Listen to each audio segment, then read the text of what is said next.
So we will jump back in with Tough Luck, our mercenary, our red-white mercenary deck, Boros mercenary deck. We currently have 3 wins, 1 loss. We'll see if we can hit the 7 before flaming out and losing the draft. If we can get 7 wins, that would be amazing. I don't normally do. I normally build weird, silly decks. And so getting 7 wins in a draft is rare for me because I normally optimize some silly combo or some silly rare that doesn't really work. In fact, I think Great Train Heist is actually meant to be a bit of a trap as a rare goes. But I've built a deck and it kind of works. Oh no, we're fighting Gandalf. I don't think we can beat Gandalf. Oh no, it's the same hand as last time. Do I keep this hand that did not work last time? Or do I mulligan in the hopes of getting something playable? That's not going to kill anything when I can only do 1. That I can't cast because I haven't got 2 red. These I can't cast because I'm nowhere near the amount of mana. So I think I do mulligan. Although our opponent is going first, so we will get 1 draw on our first turn. But we only like it if we top deck a mountain on turn 1, because then we can do that for 2 and we can cast that, which means we can hold off their early game. If we don't top, there's only 7 mountains in the entire deck. So top decking a mountain turn 1 is unlikely. Oh gosh.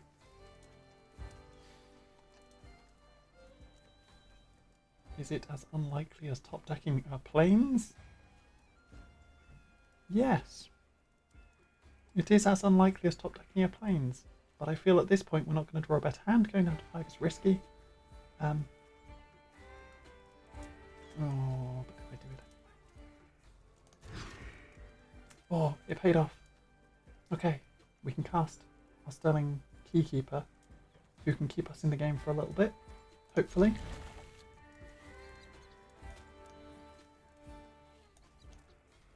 Put those cards down to the bottom.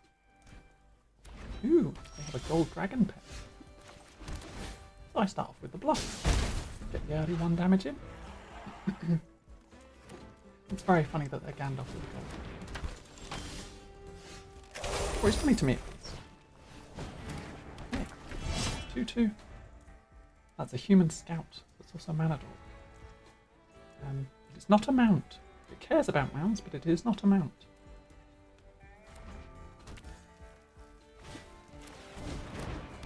Oh no, they've got a rodeo part quicker than we did. We're going to be taking some damage. Maybe.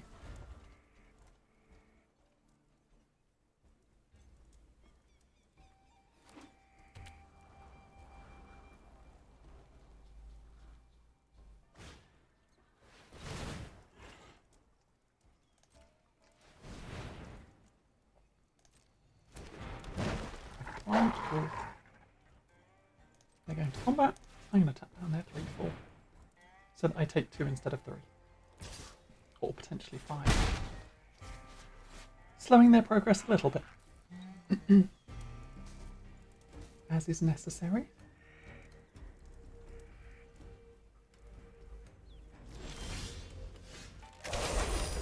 And I play my own Rodeo Pyromancer. We're in for a real rodeo now. Rodeo Pyromancer faces Rodeo Pyromancer. And I realised I didn't say hello at the start of the match. But they didn't either, so suspicious. Ooh,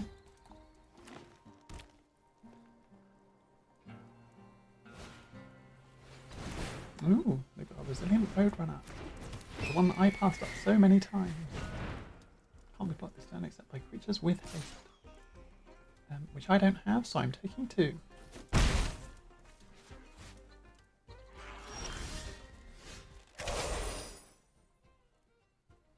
I'll play the Deadeye Duelist. Get 2 red.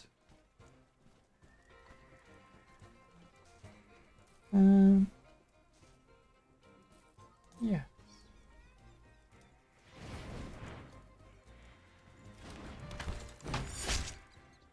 We haven't got any artifacts or enchantments. But I could just put a counter on all my creatures. What do I need to do?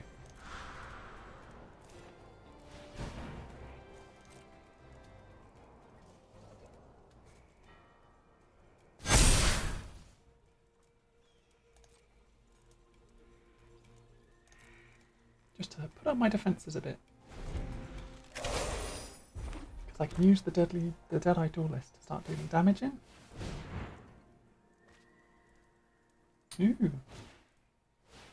Have a mount to their hand. Two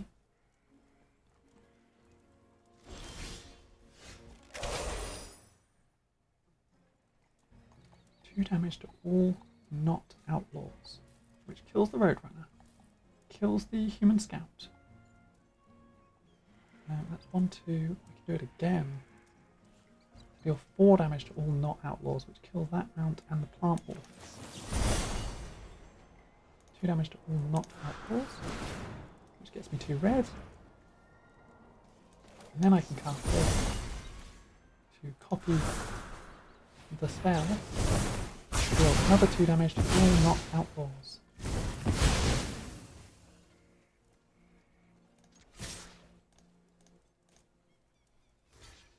So I blew up their whole board set, which puts us in a good position. That was a bad attack by me, I shouldn't have done that, but we're still in a good position. Thank you very much. It was a bit sceptical, but our Rodeo Pyromancer made it possible. They're going to keep digging for mounts. And hopefully I'm going to draw a land to be able to play this Pummeler. Pulverizer, not a Pummeler. I'll take 3, but we're on the advancing step. We're winning the race at the moment. They didn't hit a mount off the top 7 card. Look at the top card of your library if it's a mount. So it wasn't a mount on top. They were quite lucky with that last one then.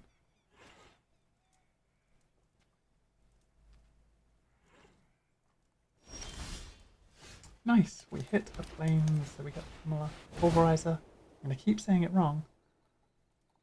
We get 2 red, which I could spend to deal 1 damage, but I don't think I want to. Ooh, what are they holding up? They've got 3 mana, and they're holding something.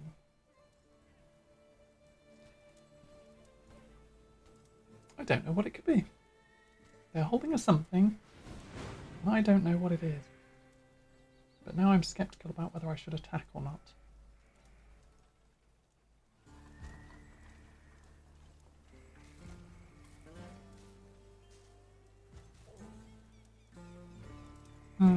But if I don't attack...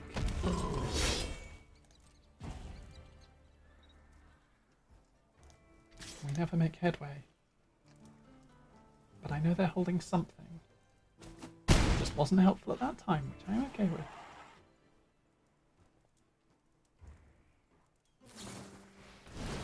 Target can't gain life. 2 damage. Oh crap. Players can't gain life this turn.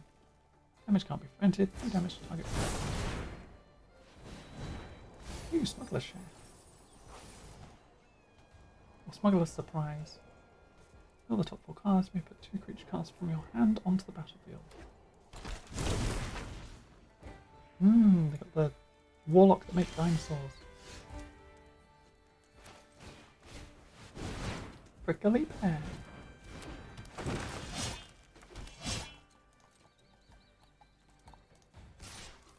I'm going to attack with both of these.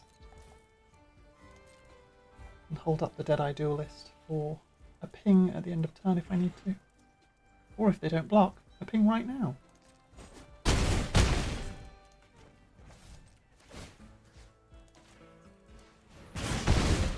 Like so. Very nice. Nice and simple. They didn't want to waste their creatures, and the duelist got in for a shot. That's another win to be chalked up. GGWP! We got a good combination with the dual casting our anti-outlaw board wipe. Using the Caught in the Crossfires and returning the favour on the Caught in the Crossfires.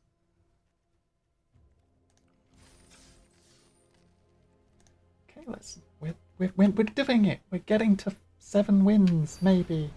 I still don't want to jinx it because I wouldn't put it past me being like, we can do this. We can do 7 wins, and then we just lose 2 off the bat. Yeah, I think we keep this. We've got the colours, we've got the mana to cast the Sterling Keeper and use them to keep stuff tapped. We've got a Highway Robber.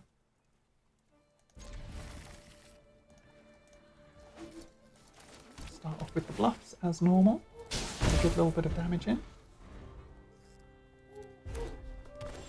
Ooh, they've got a lot of lands. Let's play the Keeper. I should have really plotted the Highway Robbery. But we might top deck a land and do that on the Armadillo next turn. Yep. Never punished. Armadillo. Stop. Attack with the Keeper. Leave the Armadillo to defend. They're playing 4 colours. Island, Fertile Gulch, and a mountain.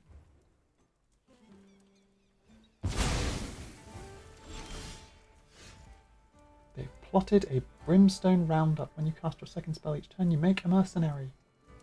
That's very cool. I discard a card or sacrifice land. If I do, draw 2 cards. I think I'm going to discard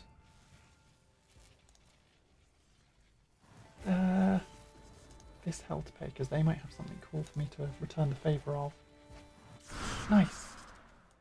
Or I can draw the land that I need and Rodeo Pyromancers. Let's attack with the Keeper again. I'm a little bit worried that they're just going to shoot me, but they might just be playing 4 colour plots.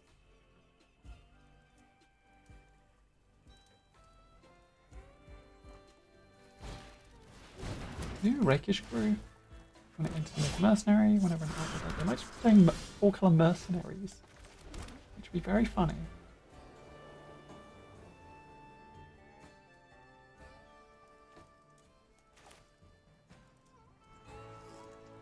Ooh. They played them the wrong way round.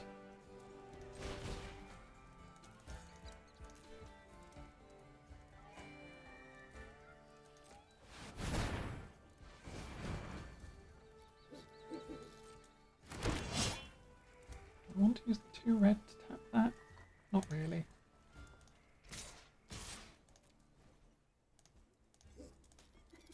They've got 2 outlaws. They played them the other way around, but they made a mistake. Damage type creature. They're going to shoot my Pyromancers.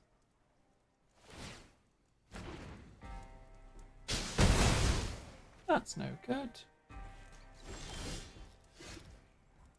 But we're okay because I top decked another Pyromancers. 0 problems. Never didn't have another Pyromancers.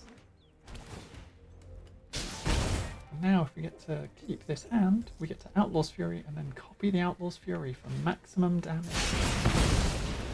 Okay, they skewer our Keeper.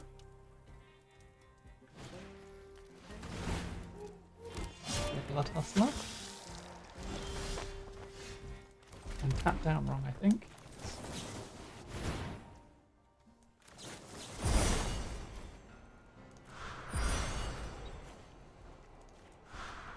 I'm gonna copy that.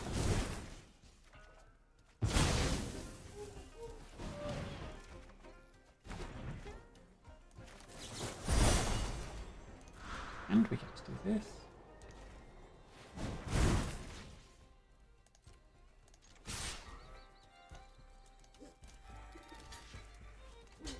Good games. They're not straight dead. Oh no, they are. They didn't have enough blockers. Ouch. Double overrun effects is big and scary when you make 3 tokens and then make all those tokens 5 ones for the turn. And my backup was to gain some money afterward. So if they hadn't died, I would have got 2 treasures that were tapped, so that next turn I could have played the Pulverizer. A Splash Portal. Exile target creature you control and return to the battlefield under its owner's control. If that creature was a bird, frog, otter, or rat, you draw a card. It's a card from the Bloomburrow set, if you're wondering as to why it references cute animal types.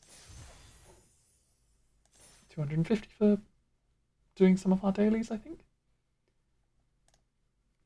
Can we make it? I've still got my fingers crossed. We're gonna get 7 wins and 1 loss only because I messed up a mulligan that I definitely shouldn't have kept.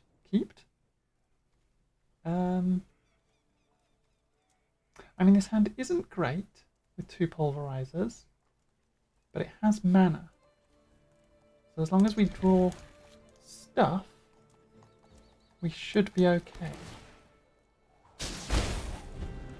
Like if we draw 2 lands, we can pulverize us more. If we don't draw lands, we can cast the spells that we're drawing off the 3 mana that we've got. Okay, nice. Keeper.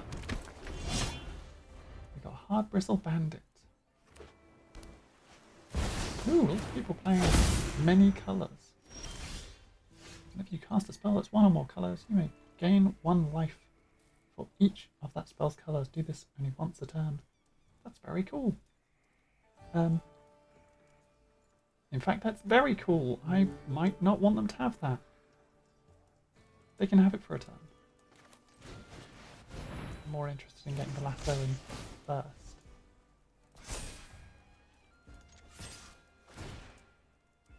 Because my lasso commits crime by tapping their creature when I attack.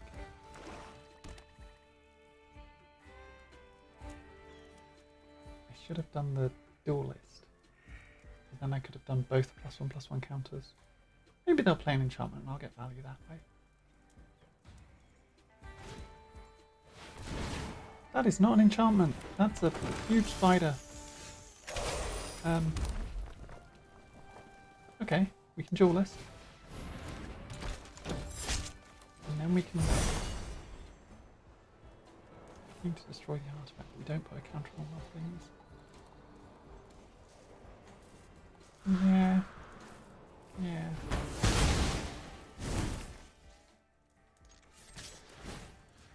A good game, isn't it?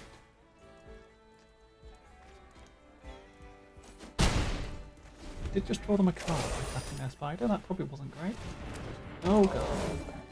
Uh-oh. Bonnie Paul is big and scary. I'm not sure how I get out of this. Except maybe an Outlaw's Fury timed really well. But I don't think that helps.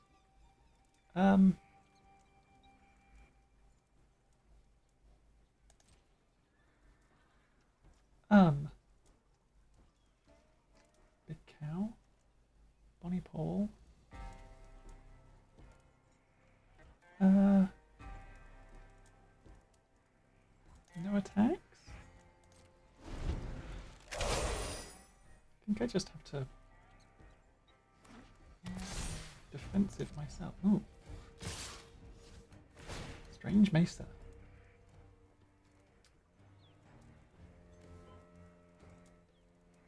Bonnie Paul ends, you make it whenever you attack. Draw a card, you may put a land from your hand or graveyard onto the battlefield.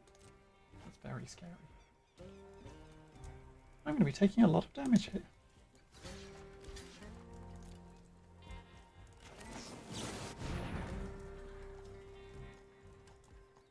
Oh.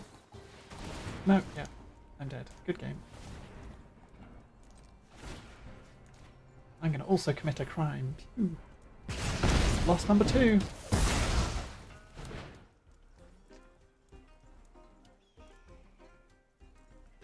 I mean, I'm not dead yet. I'm going to 2. Unless they've got a pump spell for 3 mana, 4 mana.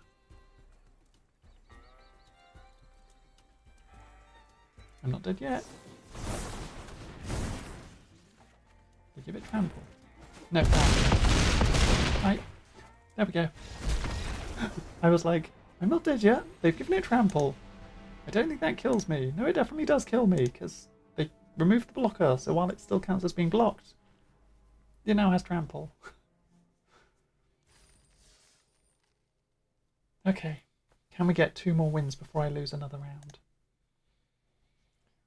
Clearly, taking the break wasn't good for me. I got 1 win. I got 3 wins and 1 loss before the break. Then I went on a break and got another loss. Currently 1 loss, 1 win. So it's not terrible. We're still on a 50-50 from coming back on break. We can do this. Fingers crossed.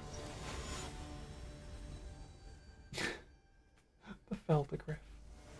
Zibbit Bip. I mean, I don't love this hand, but Highway Robbery makes it maybe playable. I'll probably get rid of the Derailment. Sure, we'll see how it goes.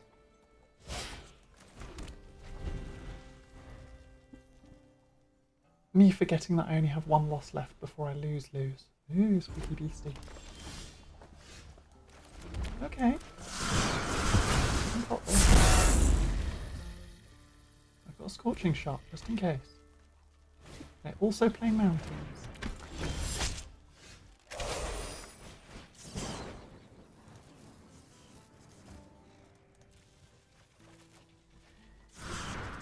Okay. Skewer the critic.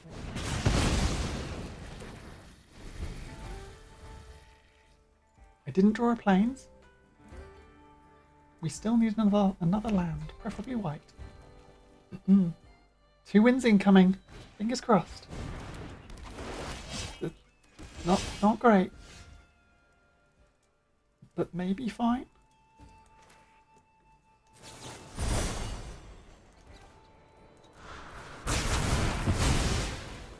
I am trading 1-for-1s here at the moment, which is not ideal. I probably should have held on to that. Especially considering it's instant speed. That was not a smart move on my part. But I'm going to keep 1-for-1 until I draw a plains. Come on. They're playing white. Ooh, they're playing white, blue, green. Why is everyone playing so many colours? I'm confused about why everyone is playing so many colours. Is that just how you do this format? You just play all the colours and see what happens? Those sleeves are very pretty. Okay, Dance of Tumbleweeds.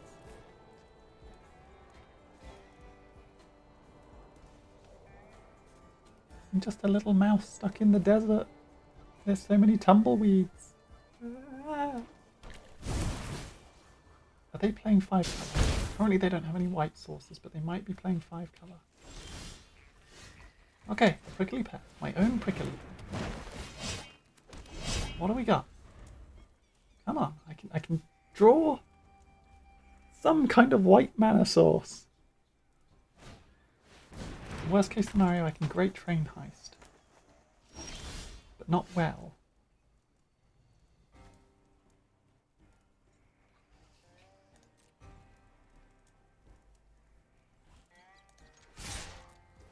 Let's see if they'll let me Great Train Heist.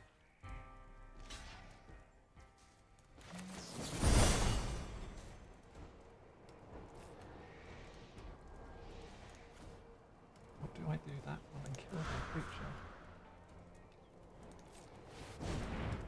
That's actually just smarter.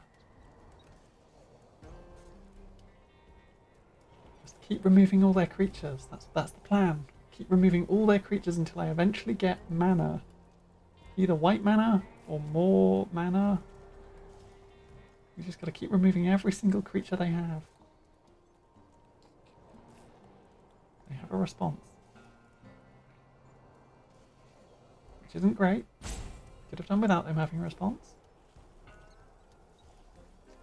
But I'm guessing their response is not helpful.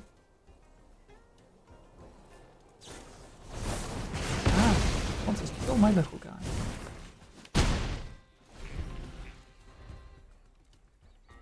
Okay, not ideal. I probably should have just used that to get mana. What have we got? What's coming up? Come on, planes.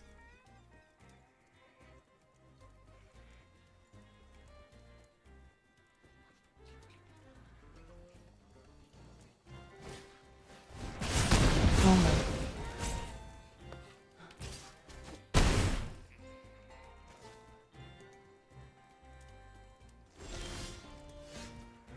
Okay. It doesn't get us the treasure because we didn't have one extra mana to spend on it, but it kills their creature. We're still in just mono removal. We are losing, but we're not dead yet. Okay, we got a planes. Guess we just play the Pyromancer to get more mana.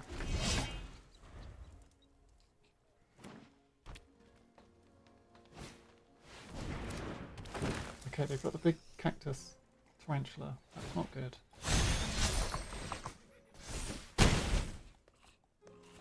Okay. Okay. It's okay. We're okay. We're gonna play the lasso. We're gonna get 2 red. We're gonna be sad, probably. This Pyromancer does not defend us from that big cactus spider.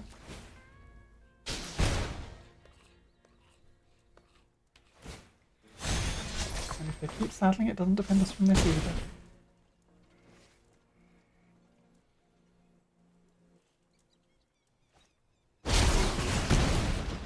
Oh. And then they crackled with power. That's our loss. Uh-oh. We were not okay. We were okay for a while. We held on a lot longer than I thought for having no mana. Well, we tried. We did a lot better before the break. We got 5 wins. 5 wins, 3 losses. We got 1 pack and 650 gems. Which I think, if I entered this with gems, it was 750. So if I'd gotten 1 more win, I would have been able to do another draft for free. But 650 gems and 2 packs, in fact, is very nice. And being able to go into the next one for effectively 100 gems is really good. I wouldn't say I did my best. I did an attempt. But now we've got 2 Foundation packs to open and 2 Thunder Junction packs to open. And then we can jump into another draft. Unless people would rather watch me build a brawl deck and do some brawling. We've got Vampire Soulcaller, Goblin Surprise, the classic Juggernaut, and an Abyssal Harvester, a reprint from Coldheim, who is also a Warlock. So they are also an outlaw. This one is also a Warlock, which makes them an outlaw. Suspicious. More outlaws. And in the next pack we've got Ruby, who's pretty nice. They are from Wilds of Eldraine, the Return to Eldraine set. They were pretty instrumental in the story, and they are based on Little Red Riding Hood, as you can probably tell. We've got another Kaldheim card, another Warlock in black. When they die, they make a flying insect. And a Mythic Wild card, which is pretty nice. They do. This was something I found earlier. When you hover over a pack, it plays the music of the set. I noticed it with the Foundation packs, but it does it with others. We get cool Western music.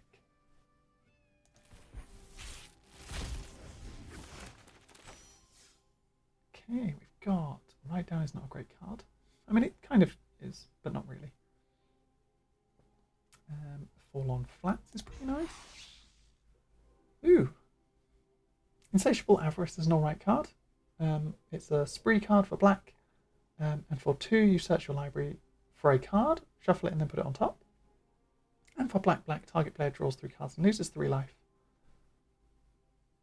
So it's pretty good. You can spend 3 mana and draw 3 cards and lose 3 life, or you can spend 3 mana and tutor a card to the top of your deck, or you can spend 5 mana and tutor a card into your hand plus 2 extra cards plus losing 3 life. It's pretty nice. It's a very versatile tutor. We got another Pulverizer and Outcast Trailblazer, or Outcaster Trailblazer. Human Druid for 2 and a green for a 4/2. When it enters, you add 1 mana of any colour.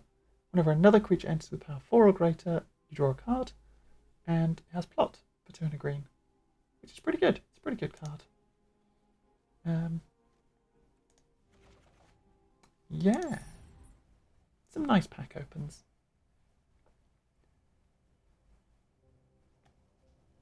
So what do we think? Do we think some Brawl, or do we think another draft? And if so, on another draft, are we quick drafting? Sorry, I'm just coming in here to look at the deals. Are we quick drafting Thunder? Sorry, they put the extended art versions of the Commander Masters commanders in the sale. I don't know if that gives you the art, or I don't know if that. I don't think it gives you the card. It just gives you the art, right? Like spending 1,200 for this card plus the alt art seems very cheap. Which admittedly it's a 70% off sale. But I think it just gives you the alt art. I don't think it gives you the card. Or we can get basic lands from the full art basics. Kind of nice. I'm not on spending money on... This is the second time I've played this game. I'm not spending money on card frames and full art lands yet. So yeah, we've got some options. We did all the colour challenges. We've got a quick draft Outlaws again, while it's still up. We've got Sealed Pioneer Masters, which is the new set that's out. Premier Draft Pioneer Masters, Traditional Sealed Pioneer Masters, Traditional Draft Foundations, Premier Draft Foundations. We could jump in again. We've got some Alchemy events, Starter Duels, a bunch of stuff. Mostly Foundations and Pioneer Masters, and then the Outlaws Quick Draft. How much is a Pioneer Masters draft? A lot, 10,000, which we do have. We do have 10,000. But we would have to get 5 wins in order to break even.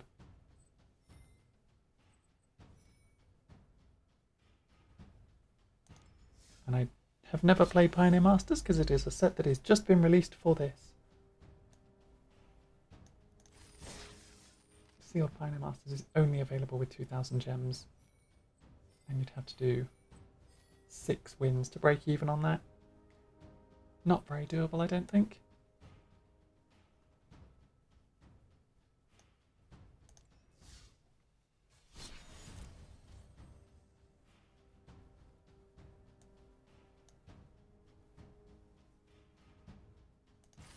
We've got another round for 5,000 or 750, which we earned most of in the last run, but I'm okay using 5,000 for a draft, I think.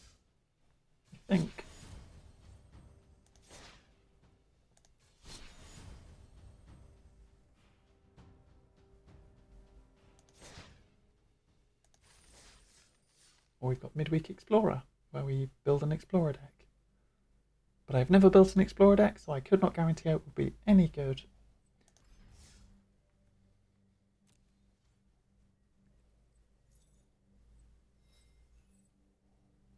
did all our dailies though. That was something we were aiming for.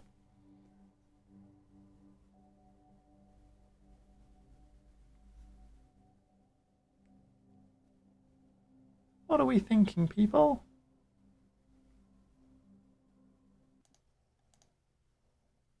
Anybody got input as to what we do?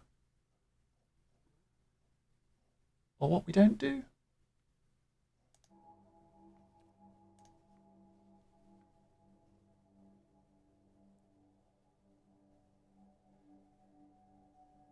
Outlaws?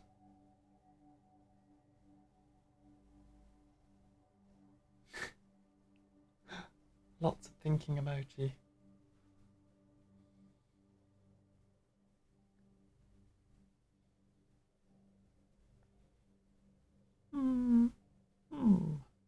Because I definitely want to keep my gems for when Aether Drift comes out.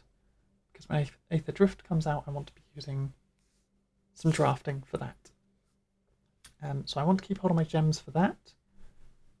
But we have enough coins that we could do a Pioneer Masters Limited or another Outlaws of Thunder Junction draft, and have enough for maybe whatever next event comes up. When this one times out. But for today, I don't know what we want.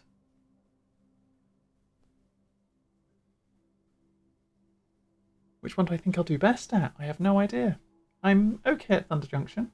As you just saw, I did reasonably well with a deck that I was just like, we're playing red, so I'm forcing red for the first pack, and then kind of just went into white after the second pack, where I was just like, oh yeah. We did open quite a few red rares though, so maybe that's just what happens. But I've never played Pioneer Masters, so maybe I'll be good at that. I don't know.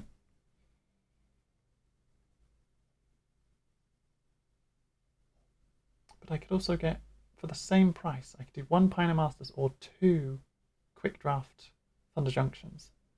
So even if I do terribly, I could come back and do another one.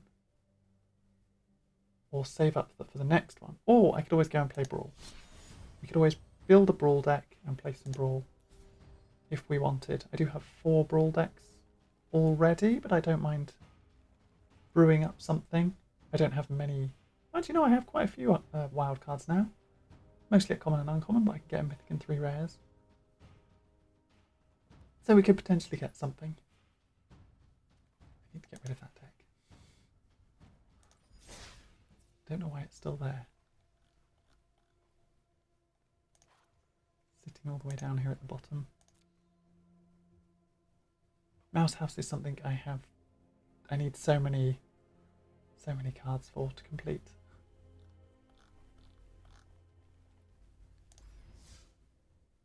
But we have options. And I am open to suggestion. If people can't decide, then I might just do Thunder Junction. And draft a Thunder Junction and then call it afterwards. Mouse House will be adorable when I eventually get enough for it. It's going to be Mice from Bloomburrow.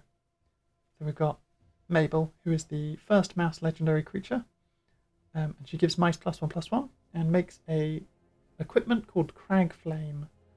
And then the rest of the deck is a bunch of swords and mice. Because mice predominantly have the Valiant mechanic. And that's what they were based around, was the Valiant mechanic, which is when they are targeted by a spell or ability, they get bonus or benefit. And equip is an ability that targets. So you give them equipments, and by equipping something onto them, they trigger their Valiant. So it's quite nice. But I need so many cards for it, like I've only got like a couple. The odd mouse here or there. And the odd piece of equipment or something. There's a lot. I still need a lot for it. So we're not very close to building Mouse House. We have to settle for Hickory Dickory Deck as our mouse adjacent deck. It's mouse adjacent because it's clock related, but it's Hickory Dickory Dock. The mouse ran up the clock. One day we will get Mouse Deck. Mouse House will be built. The House of Mouse. And now that I've said that, I'm going to be cancelled. Sorry, everyone.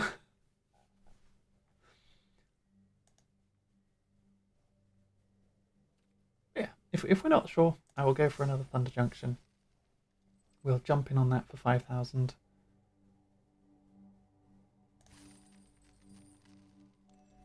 Jump in. Thunder Junction. Oh, I need to move that back to the side.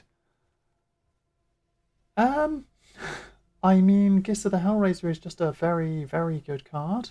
Overwhelming Power is a board wipe. Also in black. We've got this guy who's a tutor in black. We've got this. That's a removal spell / pump spell in black. We've got this guy who's a mercenary who is also a zombie, so works with Gissa. And then also makes treasures by eating creatures. So I think Gissa's just the choice. We also have a Leela in here. An undefeated Slick Shot. For 3 mana, human rogue, 3/3 with prowess, which means they get +1/+1 for each non-creature spell cast this turn. And whenever you cast a multicolored instant or sorcery spell from your hand, you exile that spell instead of putting it into your graveyard as it resolves. If you do, it becomes plotted. So then you can cast it again at sorcery speed on a following turn for free. Which is then just double casting a spell, which is quite nice. But I think Gissa just has to be the pick. Mono black crimes. Or we open an Ocean Thief and we do Demir crimes. Because Ocean Thief is a special guest card. It's a 3/1 for 4 with flash, and if an opponent would draw a card except the first one they draw in each of their draw steps, instead they skip that draw and you draw a card. So you take all their card draw past their 1 card a turn. Oh, we've got another outlaw who cares about committing crimes. Oh, or we've got Baron Bertram Greywater who cares about making tokens, which if I'm committing crimes with Gissa, I'm making tokens. So I get more tokens for my tokens. Oh no. Decisions already. We might wheel into another Baron, so we don't need that yet. But both rares. I like Ocean Thief. It will go in the sideboard for the moment. Huh. I mean, black-blue. It supports us. Return up to 1 target creature card from your graveyard to your hand. Make a mercenary. Makes a token. The mercenary token is not a zombie or skeleton, so not as... doesn't get the Lord effect. But reanimates the thing. Still useful. If our Gissa dies, we can bring it back. Okay. We've got a skeleton, who Gissa likes, cares about committing crimes, reanimates itself, which is very nice. It's a 1-drop 2/2 that can't block. Whenever you commit a crime, you may pay black. If you do, return it from your graveyard to the battlefield. That's just really good. And then we've got a spree card that can make a mercenary or destroy target creature, which would be committing a crime. But I think we just want the minor. Okay, now here's a decision. We have second minor, or we have this zombie who has menace and can sacrifice creatures to make treasure if they were outlaws. Specifically if they were outlaws, which Forsaken Miners are. Useful, and it puts counters on itself. But those are commons. Or we have another Skullduggery, which is fine. Maybe we just want to grab the second miner for the moment. Okay. So now we either go into blue with a crime that bounces cards, and then we can bring in the Ocean Thief, who notably is an outlaw. because they are a rogue. So they are an outlaw. They do not commit crimes though, but they just draw cards, which could be useful. Or we go black-white, and we can do this. It's a bit of protection. Or we've got this outlaw that when they die they make a mercenary. Or we've got fake your own death, which is target creature gets +2/+0, and when this creature dies, return it to the battlefield tapped, and you create a treasure. Kind of nice. Protection for our Geezer. I think we go with that one. We'll stick to black as far as we can, I think. Casting second spells, nope. Crime. 1-drop rat. Ooh. Rakish Crew. So when it enters, you make a mercenary, and whenever one or more outlaws dies, each opponent loses 1 life and you gain 1 life. Or bird that cares about committing crimes. Or Vial Smasher, who, whenever another outlaw you control enters, deals 1 damage to target opponent, which commits a crime. The Vial Smasher's pretty good. The bird loves crime, but is a common, so we hopefully will open more. And the Rakish Crew cares about outlaws. So it cares about outlaws, but commits crimes, or cares about committing crimes.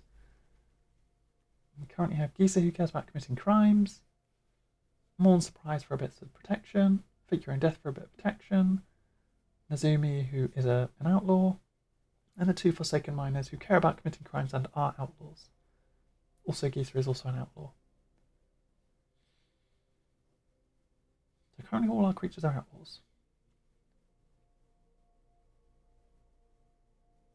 We did have a lot of removal in red in our last game.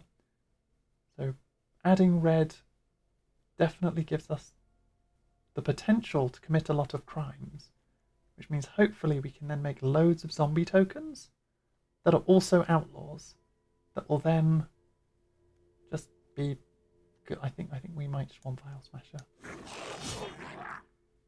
Yeah. Zombie Mercenary is an outlaw. Can sacrifice creatures to make treasure. Is a zombie, so gets the buff off the Geezer. That's good. Crimes! Exactly, another zombie outlaw.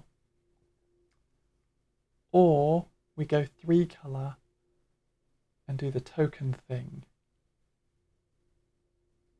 They're not an outlaw, but the tokens they make are outlaws. Currently we've got 1, 2, 3,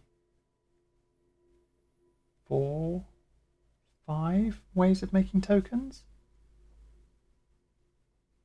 And that would be another sacrifice outlet, which our Forsaken Miners love. It doesn't commit crimes though, but we will just...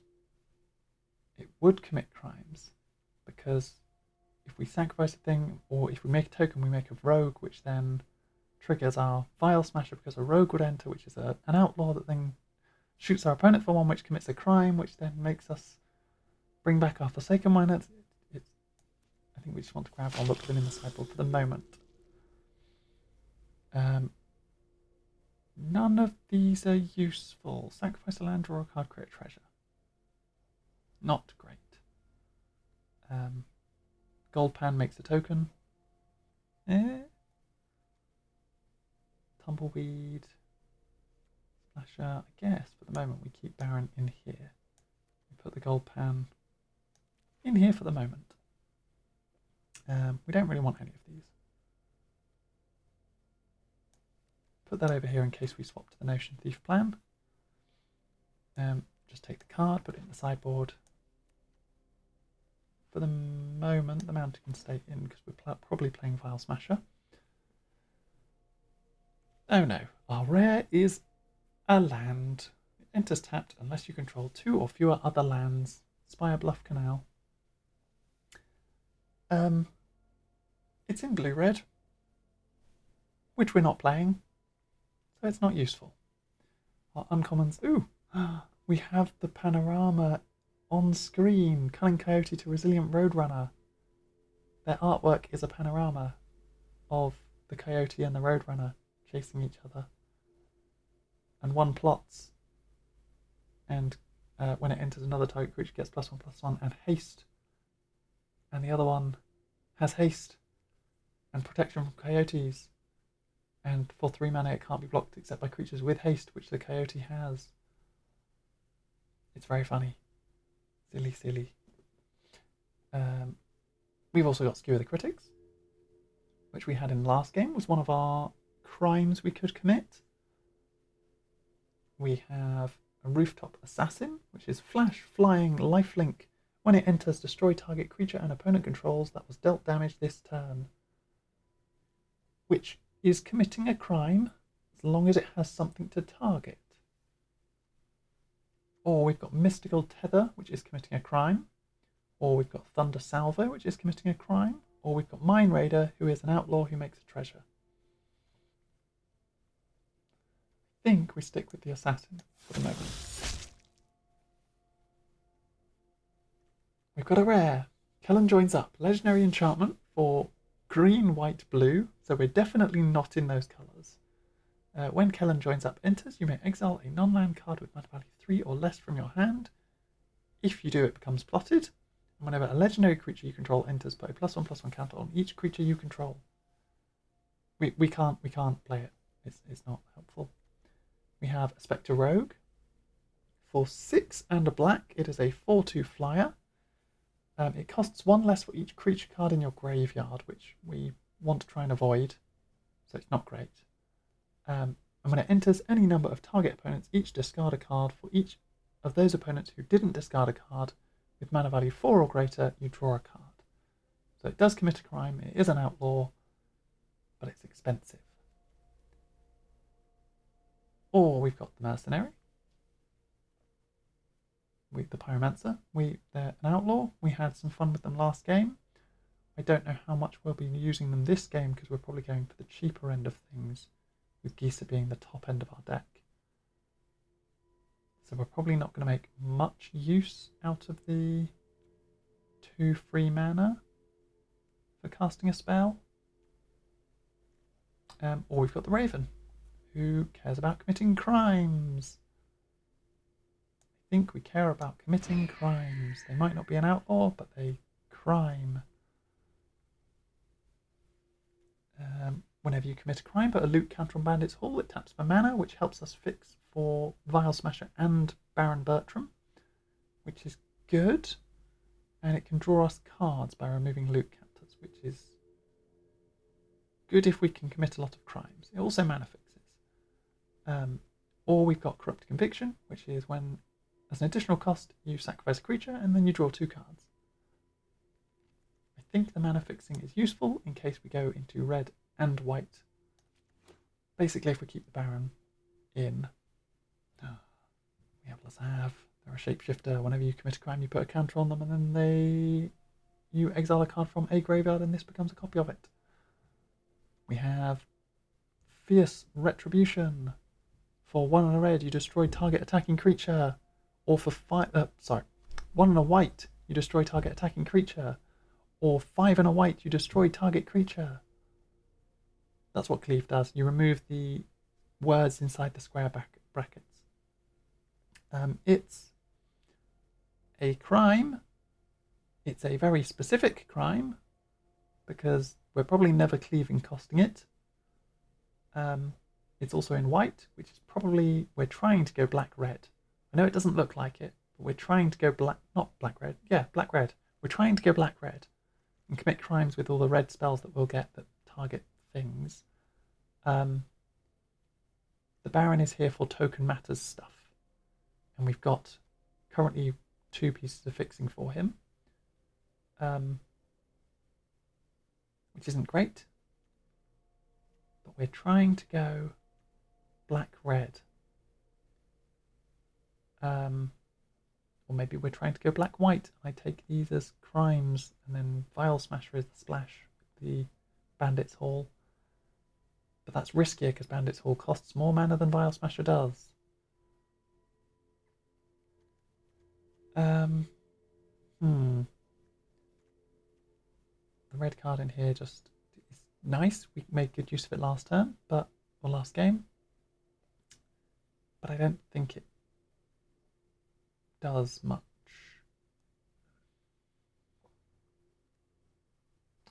This also cares about creatures that have been dealt damage. Exile target non-token creature. Return it to the battlefield on returns control. Destroy target creature if no other creature has greater power. That could be interesting. For 3 mana. Of the two, I think this is the more versatile crime. So maybe we do grab that. And maybe it's helpful. We don't know.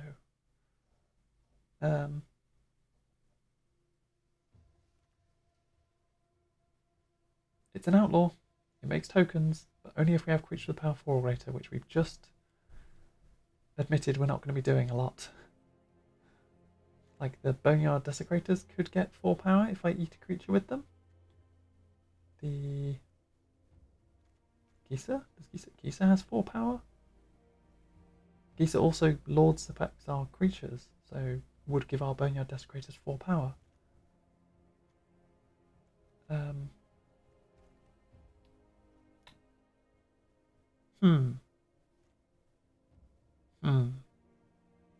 Is an outlaw, because a Vile Smasher would commit a crime when it enters. We are trying to go black-red crimes rather than black-white crimes. We'll put the glamour over here so that we don't think about it too much. Uncommon. Outlaw. Cares about crimes. Has Death Touch. Good card. Oh, we've got that Knife Point, which cares about outlaws. Cares about committing crimes. Oh no, I was immediately just like, Rattleback. Rattleback's the best card here. And then I saw it Knife Point. And it's like, it cares about the two things we want to do. But on its own, it doesn't do either of them. Because you have to commit a crime to make a mercenary. During your turn, your outlaws get first strike, which is nice.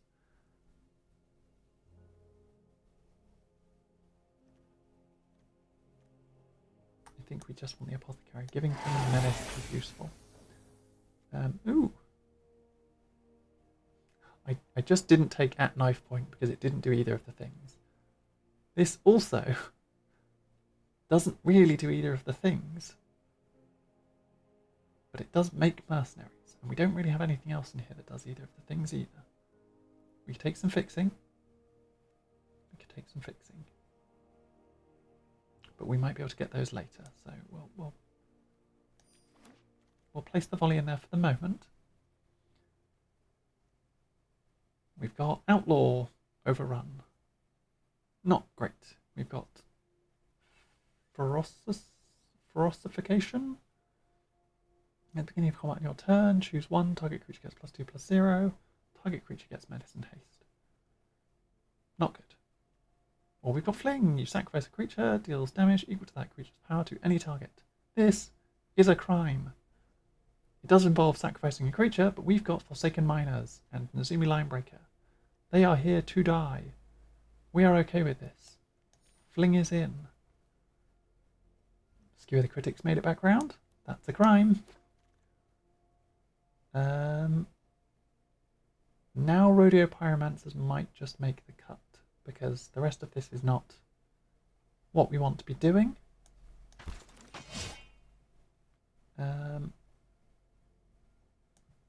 Card draw is fine. I mean, card draw is good, don't get me wrong, card draw is good. Corrupted Conviction is fine. When we have the 1-drops that want to die. Return the Favour can get into our sideboard. We're not going to be doing much of that. Fleeting Reflection can get into our sideboard, and then Hindering Light can get into our sideboard. Kambal. Kambal is an interesting one.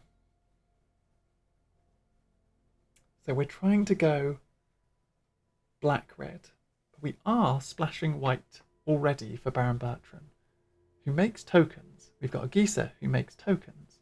We've got our Nazumi Linebreaker who makes a token. We've got Mourner Surprise that makes a token. We've got Fake Your Own Death that makes a token. We've got a bunch of stuff that makes tokens. Kambal cares about your opponent making tokens. Whenever one or more tokens your opponents control enter, for each of them, create a tapped token that's a copy of it. This ability triggers only once each turn. Whenever one or more tokens you control enter, each opponent loses 1 life and you gain 1 life. He doesn't commit crimes. He's not an outlaw. He does make tokens. He is in our splash colour. He's also not expensive mana-wise.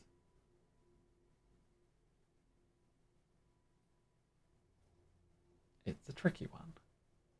Maybe the Jagged Barons will come back round. That's a good bit of fixing for us. Fierce Retribution's not useful. None of these help us. The Wolverine is not for our deck. The Thunder Salvo is useful. Bandit's Hall would be good to splash if we are playing the Kambal and the Baron. Desperate Bloodseeker. Target play mills 2 cards. That does commit a crime. It's not an outlaw. It's just a vampire. 2/2 for 2 with lifelink. It's an okay, just a vampire. But it's not an outlaw, but it does commit a crime. Kambal, though, cares about tokens. Steals our opponent's tokens, kind of. Shares our opponent's tokens. It's not stealing. They're a profiteering mayor. They're all about communism as the mayor. I don't know. The flavour on this card is weird.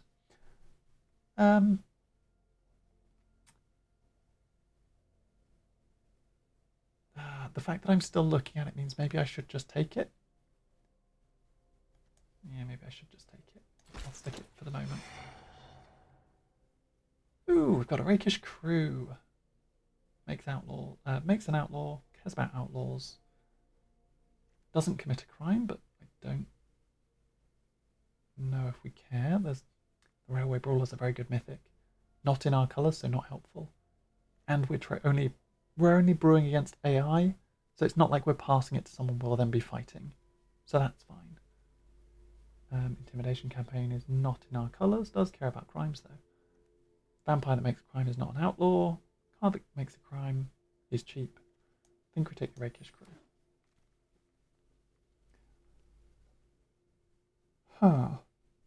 We've got a Lizard Mount. Doesn't commit crimes, is not an outlaw. Don't think we care.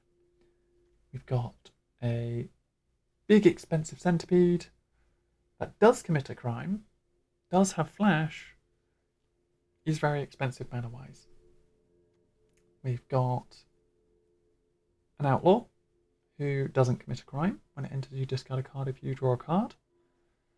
We've got a target creature you control gets +1/+1 and first strike until end turn. Creatures target opponent controls lose first strike and double strike. Does commit a crime. Does potentially win combat as a trick.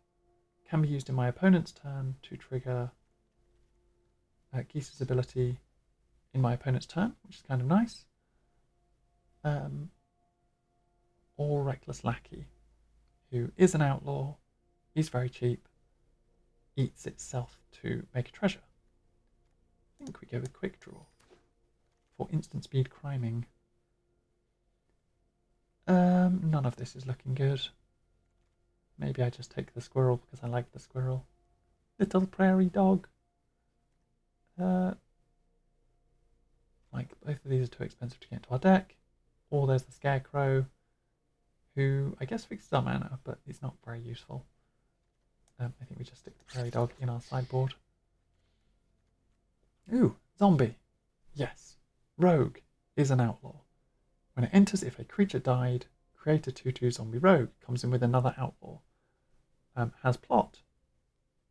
Pretty nice. Fills a bunch of boxes. Does not commit crimes. But it's probably fine.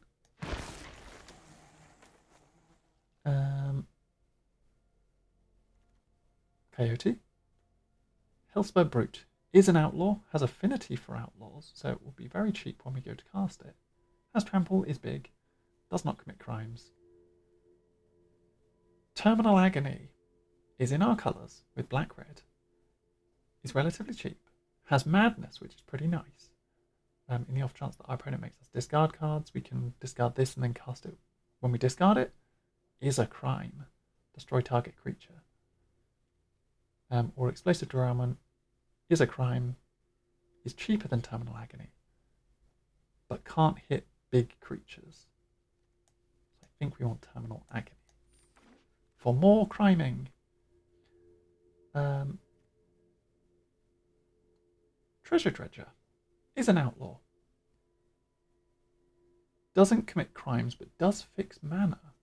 So they probably get in instead of the gold pan, because we can just pay the life and make the treasure. The gold pan can go away. A second Baron Bertram Greywater. I don't think we want a second one, but we do have Outlaw that commits crime, or Land that commits crime and fixes our 2 backup colours of mana. I'm not sure which one I want more. Like if I'm cutting I'm on 26 so far. If I'm cutting Campbell and Baron, then Deadeye is just better. Because I'm not going to be playing the white, which means I then don't need this dual land. Which means I just play this mercenary who commits crimes.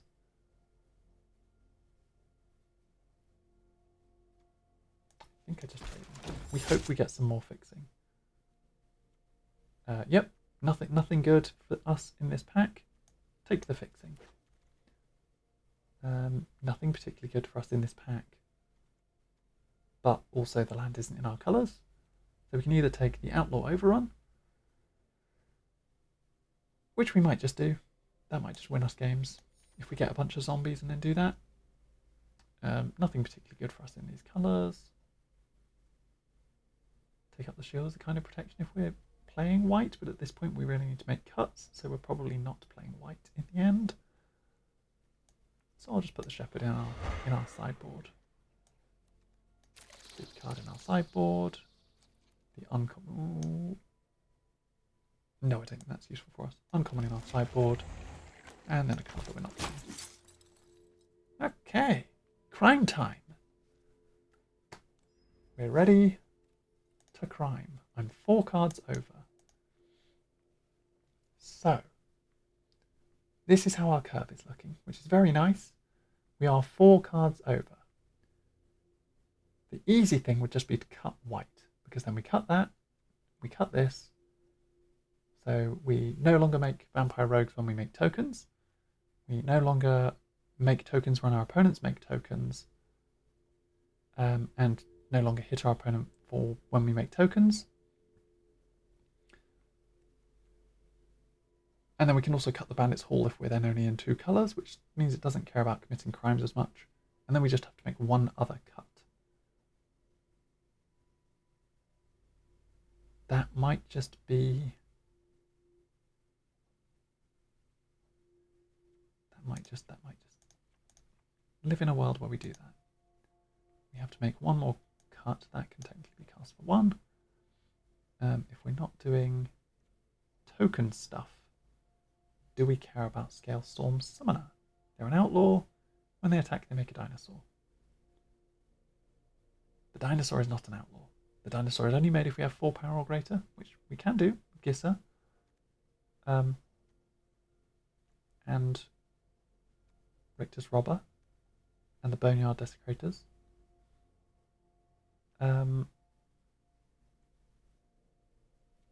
I don't think we care about that. I don't think we care about that. Yeah, I don't think we're in tokens, so I think this might just be our deck.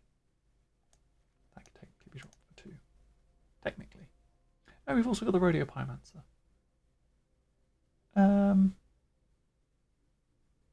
Which the Pyromancer isn't really doing anything. Like, because of how Geese's ability works, where it only triggers once each turn, we want to be committing a crime in our turn for as cheap as possible, and then committing a crime in our opponent's turn for as cheap as possible. So having the 2 extra mana after we've cast a spell already in our turn is not that useful. It's also in our 4-drop slot, which, because we're trying to do it as cheaply as possible, we want to push our mana cost down here. So I think they get out, In which case we've got a slot for a card. We could bring back in the Summoner, or we could bring back in... My brain wants to bring back in Baron. We've still got the Treasure Dredger. They can fix our mana. We put Baron back in. It rejigs our mana again. We put the Bandit's Hall back in and make it a different cut.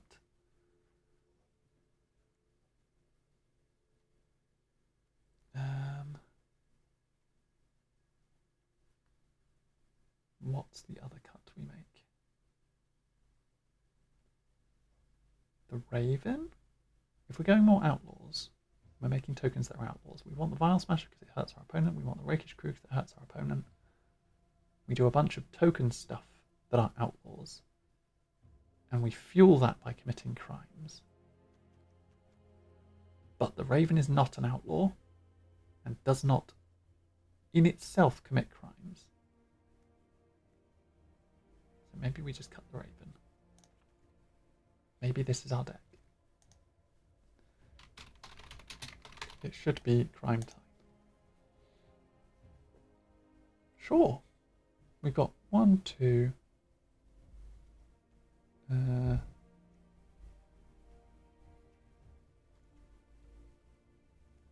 3.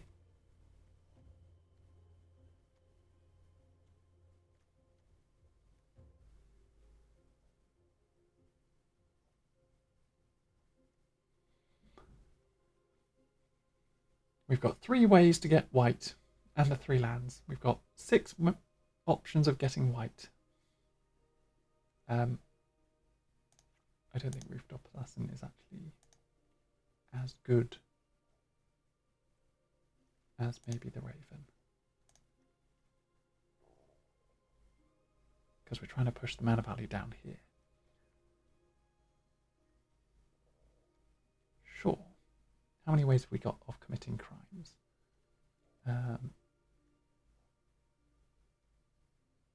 The quick draw, 1, 2.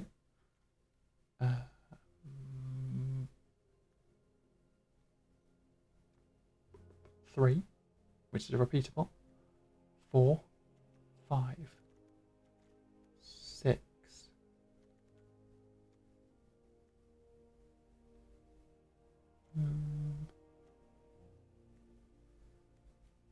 7. We have 7 ways to commit crimes, but 1 is repeatable, which is nice.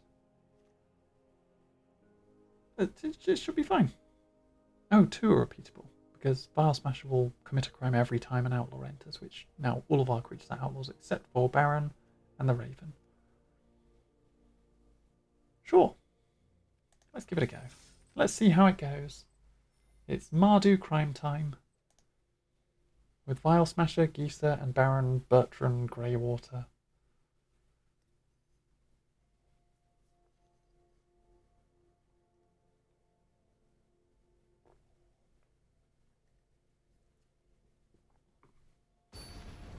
Also, I do love all the emotes you've got, Jay.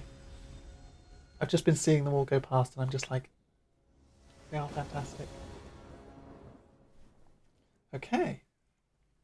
Easy first turn play. Easy second turn play. Actually, why have we still got this in our deck? It cares about casting a second spell each turn. That's not what we're doing. We probably should have taken this out and kept something else. And then we've got mana fixing in case we draw Baron. This is an easy keep. Squirrel! Come on. Nazumi Linebreaker. Hello, I am an outlaw. And a rat. Yeah. They are very good emotes. Do I throw my Nazumi Linebreaker to its death? Probably not.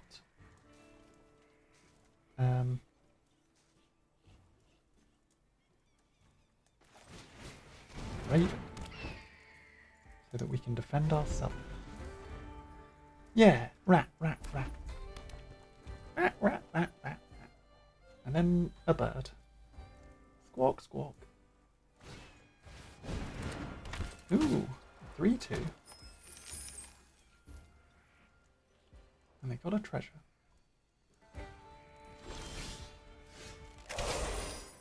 And this is why we don't throw it to its death. And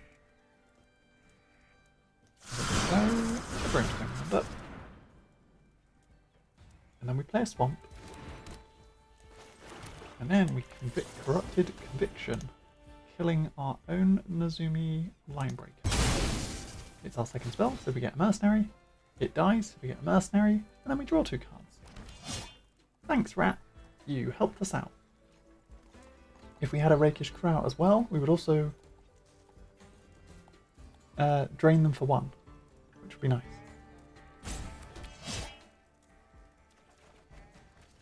Whale Smasher. And a Forsaken Miner. Nice. The next time we can do both of those. We're not attacking with the bird because it will just bounce off their duel list. But we've got a board state. We can double block the miner if it swings at us with some outlaws. Never mind, we can't do that anymore because they've got at knife point, which means on their turn all their outlaws have first strike. So this Mine Raider just kills our outlaws and we don't get anything for it. So we're not going to block it, we're just going to take the 3. And be kind of sad. This guy in a minecart is too strong for us. I stand corrected, it's 2 guys in a minecart. And Whale Smasher. And then you're not prepared for the Forsaken Miner. Because it's our second spell, we get a mercenary. Maybe I should keep this in. Which triggers Whale Smasher, which hits them for 1, and then commits a crime, so Fellraven then drains them for 1. So much damage.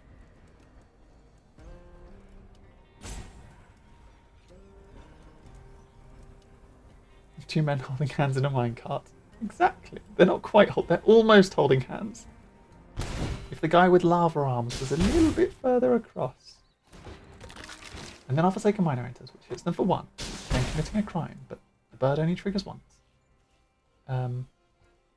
We then tap a mercenary to give our bird 1 extra power, making it a 2-2. It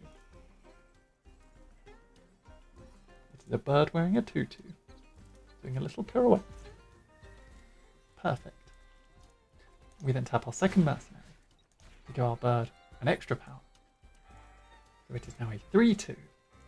And then we attack with the bird, offering a trade for their duel list.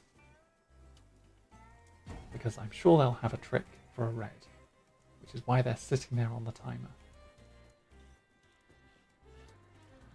But we offer up and see what they've got.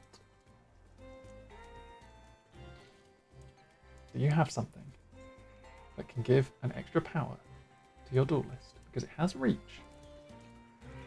It is a person with a gun and therefore it can shoot a bird. The bird will also kill it, currently, depending on what you have. Next turn, if we draw a land, we can play Bandit's Hall and the Rattleback Apothecary, which will get us another outlaw. Nope, they didn't have it. I thought that might be what they did. But then it's their turn and all their creatures have first strike again. And sadly, our Forsaken Miner can't block. But it's fine. Because mana. Yeah. Because mana. I don't know what that was meant to be. My sentence kind of just died off there. It can't block because it's going to be attacking. And we can then reanimate it because we will be committing crimes because we can play the Rattleback Apothecary next turn.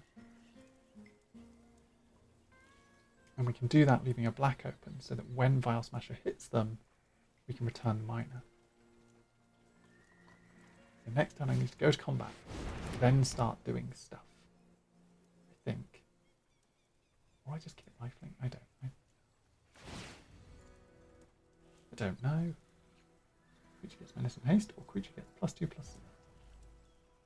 And they're just swinging in with a team of guys.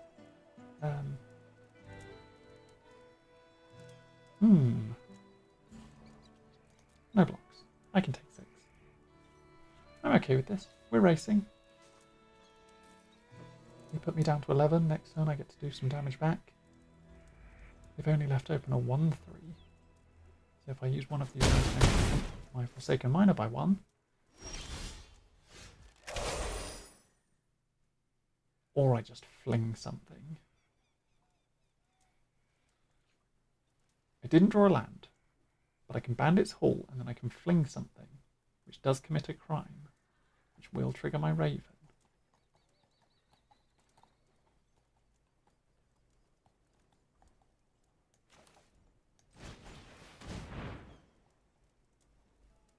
What am I flinging though? Deals damage equal to its power to target creature. I think I just fling my Miner.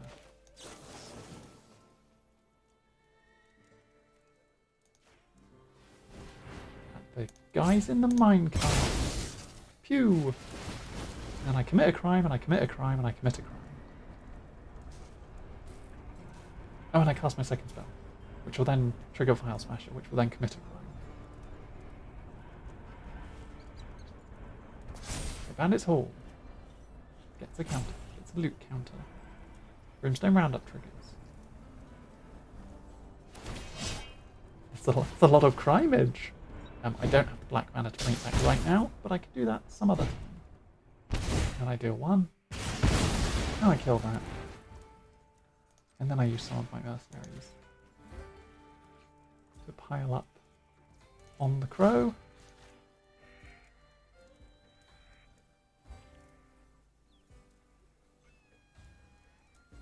This crow has a big posse full of mercenaries.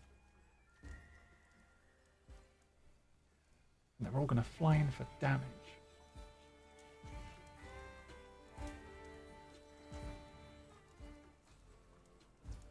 But I'm going to leave 2 up. Just in case. Like if they play the spell where all their creatures get +2/+0, I might be in trouble. Yep, they're going to use the 1 damage. Makes them a mercenary because they're committing crimes.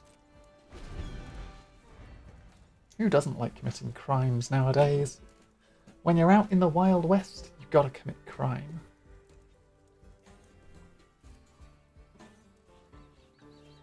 That little Skrelv is disturbing. With its multiple layers of teeth. I can make it dance then. They commit a crime. And they milled my land. I kind of wanted that. Kind of. It's fine. I can do both of these next turn.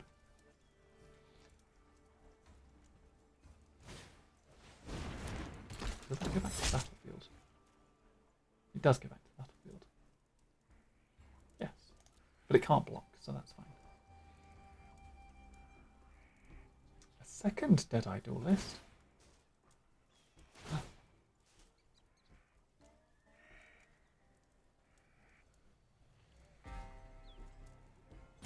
They're making one of their mercenaries big. They're making one of their mercenaries big. No? Maybe?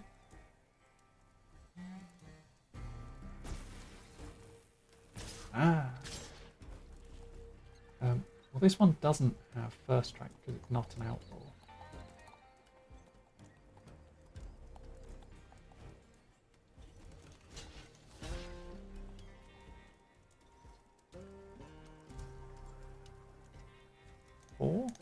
I can take 4.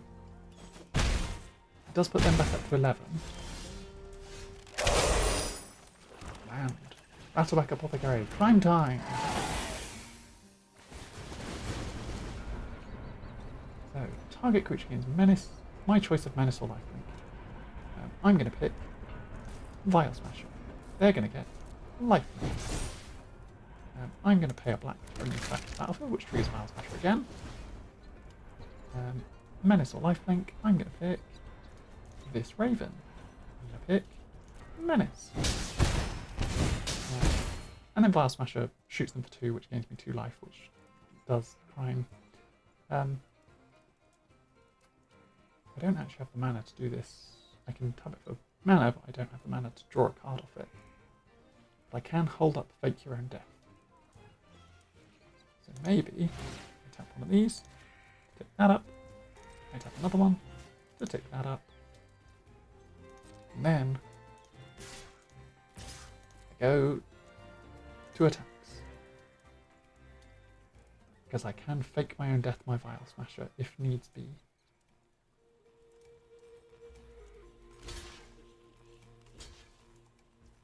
Which I don't need to, but they are double blocking my Crow. Gives it +2/+0.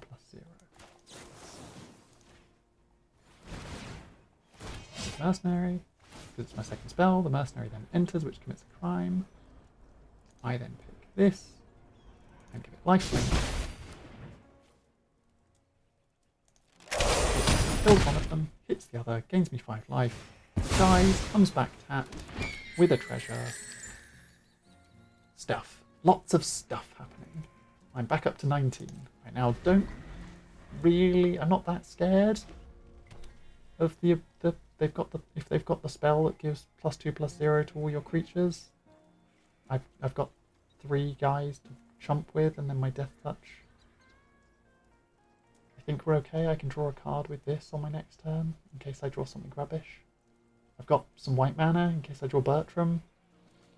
I think we're okay. I think we're in a good spot. 7 to 19. We're also both playing the same deck, which I just realised. They're also playing red-black mercenary crimes. They're just doing it more on the crime side. And the Bloodseeker. And I'm doing it more on the mercenary side with my Vial Smasher and my Miners. I guess. I guess my Brimstone Roundup as well. Okay.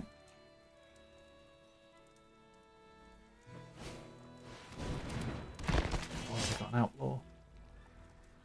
They're making their Bloodsucker big because the lifelink will keep them in the game for a bit longer.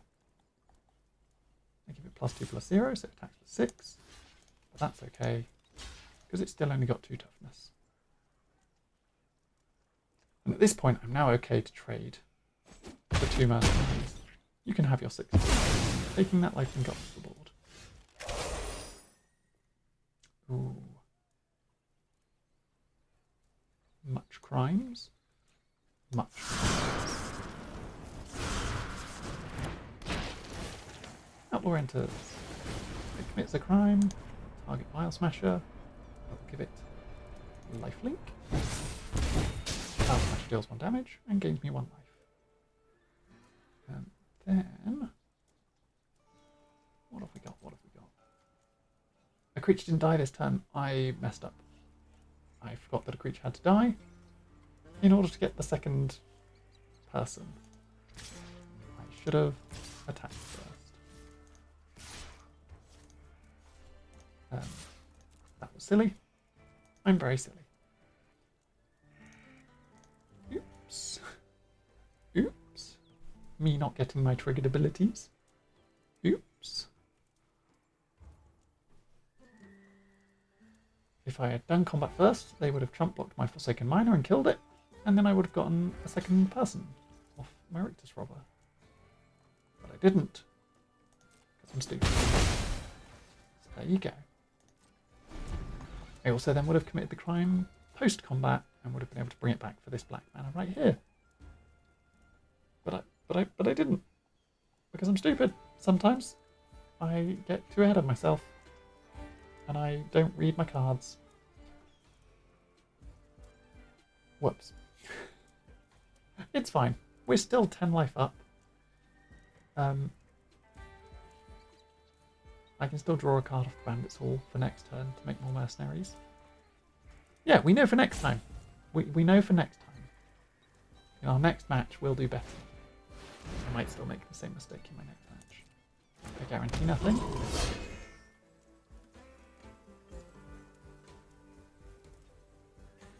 Oh no, they're going to give it Menace and Haste, aren't they? And they're going to make it big. That's okay, I'm on 20. I'm on 20, we're fine.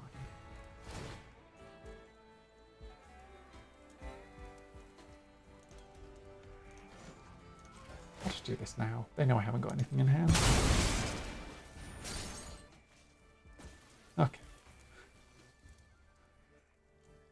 I see how it is, land. I see how it is.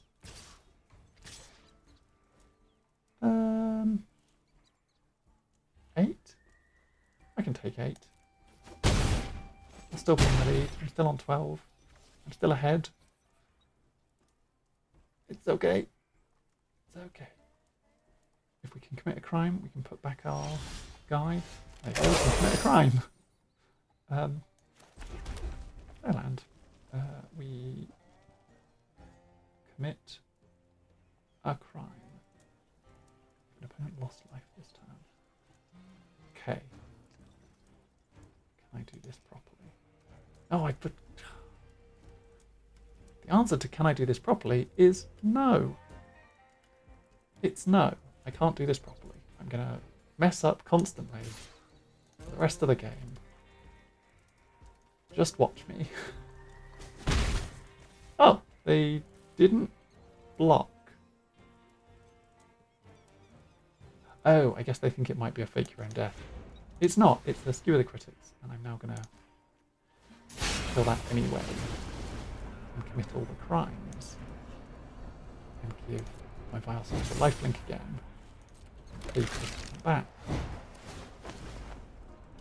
And get many Vile Smasher damages. You can have Menace. Why not? And then I can draw a card. Another land. That's fine. We're using our extra card draw to get rid of our lands. I didn't cast a second spell though, because I just drew a bunch of land. But if I drew a spell there, I could have gotten a free mercenary out of it. Would have been nice, but it's fine. We're still doing okay.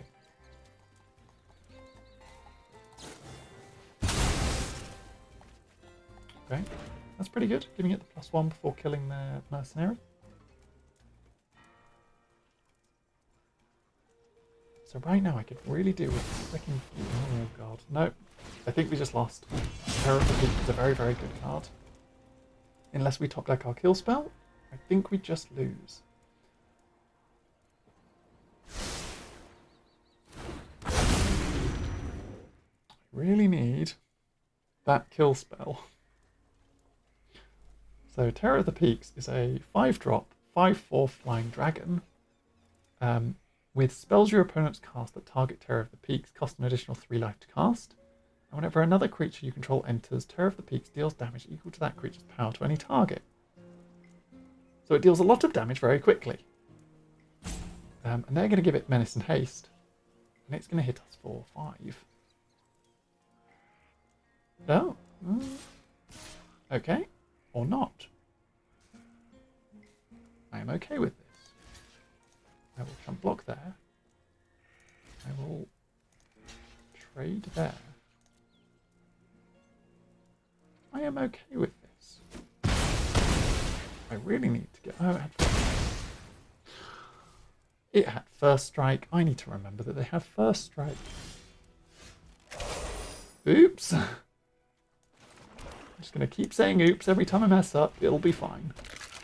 1 damage to the opponent. Fine. I really need to give this lifelink now.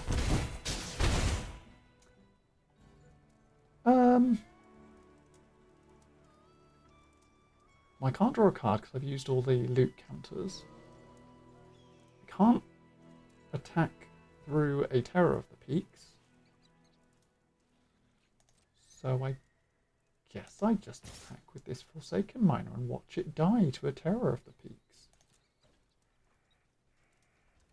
I guess that's what we're doing. We're just attacking with Forsaken Miners and watching them die. Yep. There it goes. It died. Am I dead? I'm on 14, but that doesn't necessarily mean I'm not dead. And there's that spell I was worried about. It got to skewer the critics.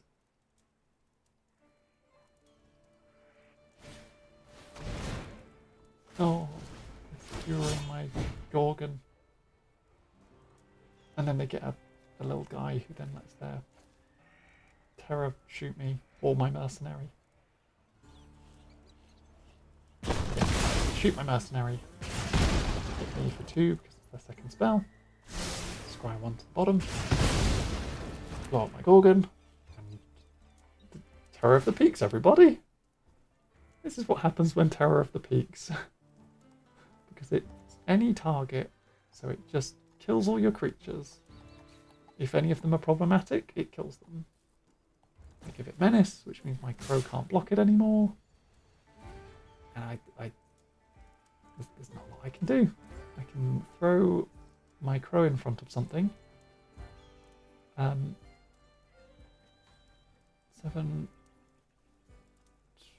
12, 13, 15, 16, 17, 18, 19, 20, 21. Yeah, I'm very dead. Good. We made a couple of misplays. Perhaps if we didn't misplay them... No, we still would have died to Terror of the Peaks. But it just would have felt worse, because we would have had like a really good board state. And then died to Terror of the Peaks, because...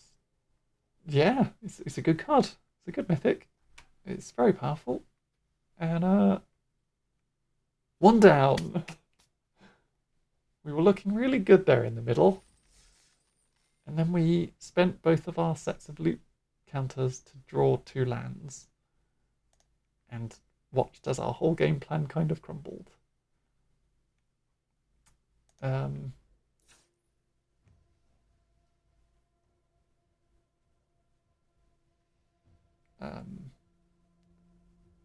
Yeah. Yeah, we just got unlucky. The next person's not going to have a Terror of the Peaks, right? Brimstone Roundup. So Brimstone Roundup makes us a bunch of mercenaries. Kambal also makes us a bunch of mercenaries or treasures or whatever our opponent is doing. That's where my brain is at the moment, is do I swap out the Brimstone Roundup for Kambal?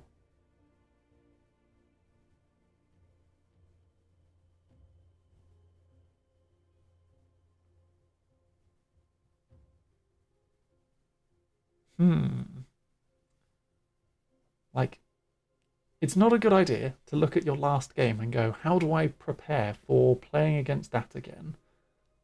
Knowing full well that we're doing best of 1s, and therefore you're not playing against that again.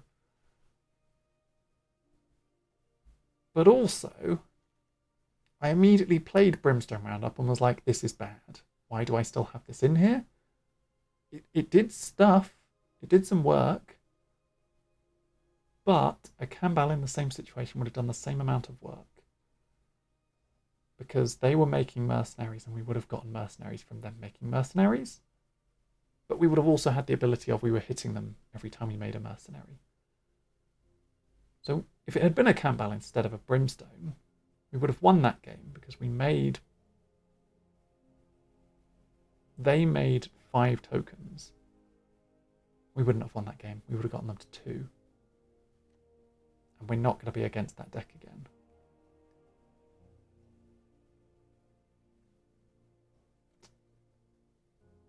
Okay, we'll keep Brimstone Roundup in for 1 more game. And then based on the 2 games, we'll evaluate whether or not we swap it for Kambal. Because I don't want to be double spelling. But playing Brimstone Roundup really encouraged me to want to double spell. So I think I made some bad plays. Like, I could have kept up the Fake Your Own Death. But instead I swung File Smasher to its own death to try and get the Fake Your Own Death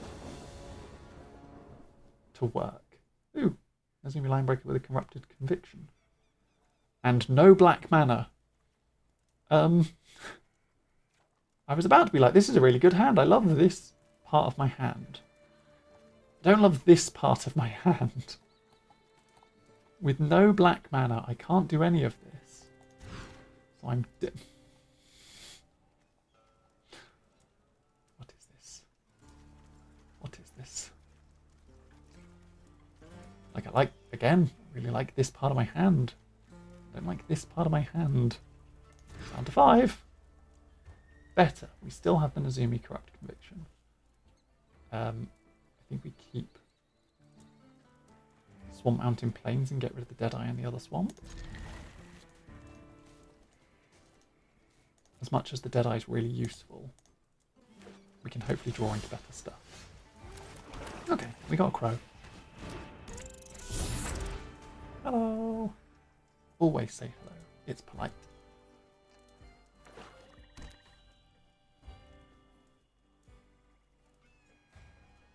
Okay, blue-black. Pretty nice. Do we crow or do we corrupted? Or do we just slam down a Forsaken Miner and start swinging? I think we just slam down a Forsaken Miner and start swinging.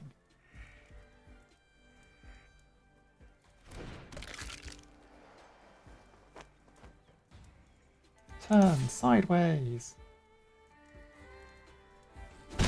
Yeah. Maybe I should have kept that second swamp.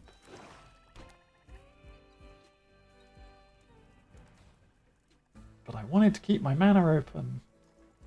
And in the off chance we draw a Bertrand, we can play him off the plains. Or we can draw a second plains. We do not need a second plains. And sideways. This is instant speed, that's fine. Yeah. Then we'll eat the Nezumi. Replace it with an outlaw, draw 2 cards. Good stuff. Okay. More mana fixing.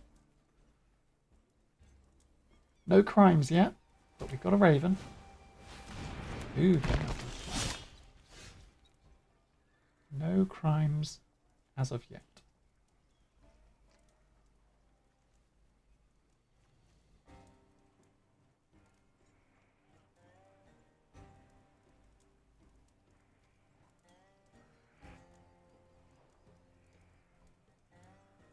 Huh.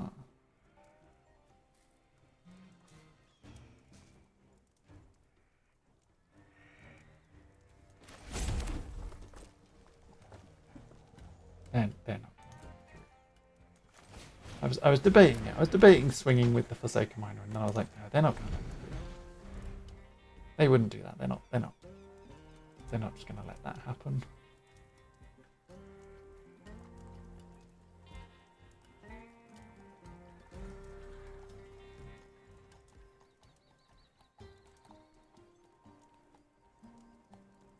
Now, the interesting part with the treasure dredger is how risky do we want to get? Because we can keep spending 1 mana and tapping it and paying 1 life to make a treasure.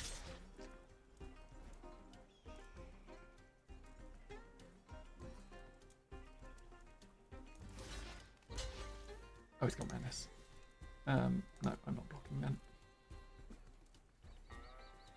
I forgot it had menace. And my Forsaken Miner cannot block, so cannot join in.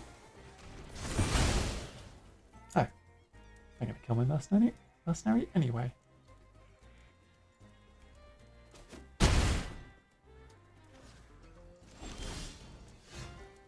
Okay. Prime Bird.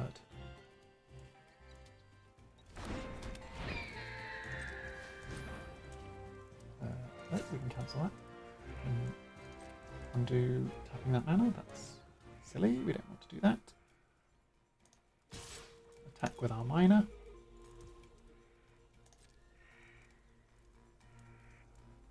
Yeah, this bird's going to do all the work, even though currently we do not commit any crimes.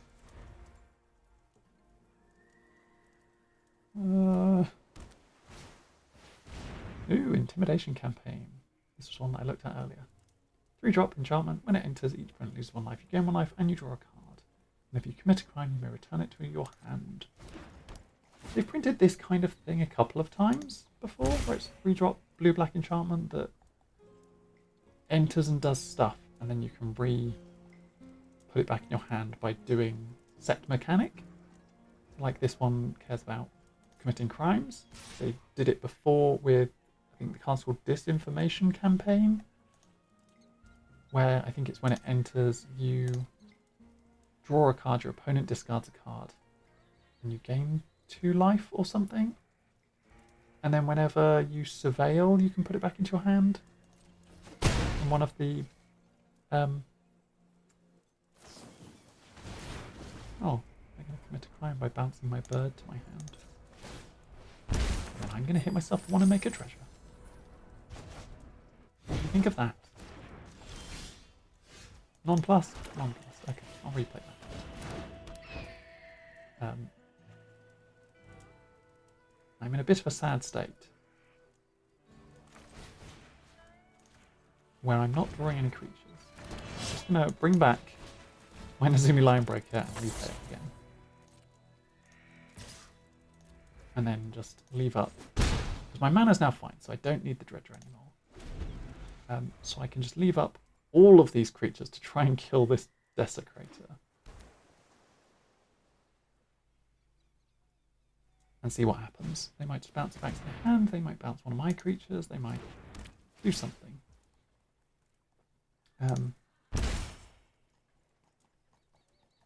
We'll see.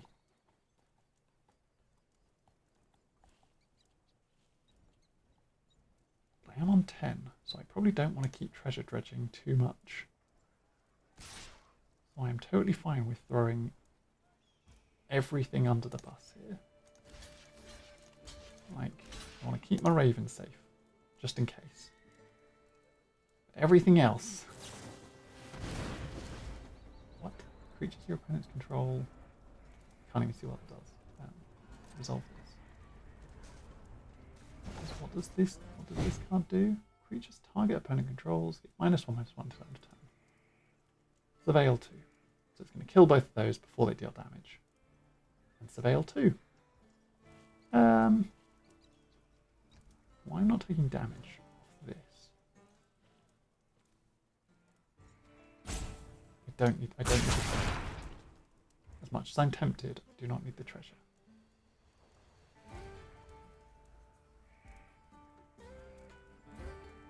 Okay, I really need something good. I don't know what the good thing is, because I've played out most of my hand, so even if I get like a Vial Smasher, it doesn't do anything anymore. If I get Gisa, it doesn't really do anything anymore. I need like multiple cards to make any kind of impact on this game at this point.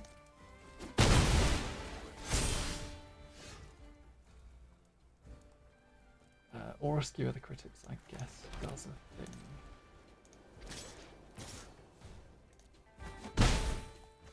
I need to leave the bird back because I need 2 creatures to block. Because if I don't have 2 creatures to block with, I can't do anything. Skewer does also commit a crime, which will trigger my bird.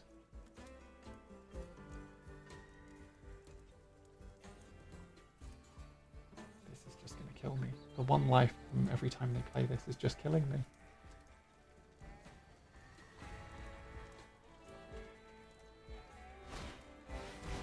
Oh no, they've got their own Raven. They're going to crime me to death. I'm going to be crimed.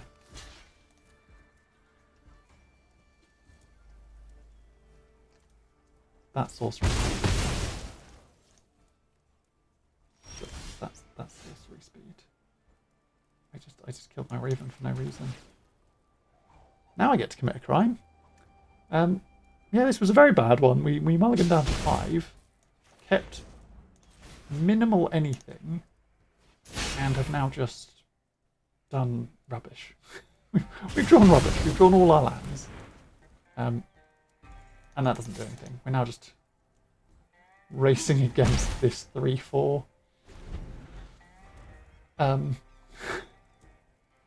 Whoops, 2 losses.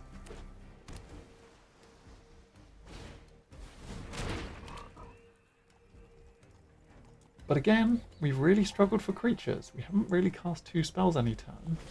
We've really struggled for creatures. So Kambal would have done better, even though we didn't see the roundup. Kambal just would have done better. Yeah. No, here's Vial Smasher. Hello, you're very late to the party. Welcome. You cannot save me. Sorry, Vile Smasher. Yeah, we did our first draft, and we made red-white mercenaries and did really well and got a load of crimes. And then we tried to make black-red mercenaries and outlaws, and we just kind of get stumped. Oh my god, that ability commits crimes. I didn't even realise that. Well, we're dead, because we can't block the fire and we can't block the menace creature, so I might as well just take it all.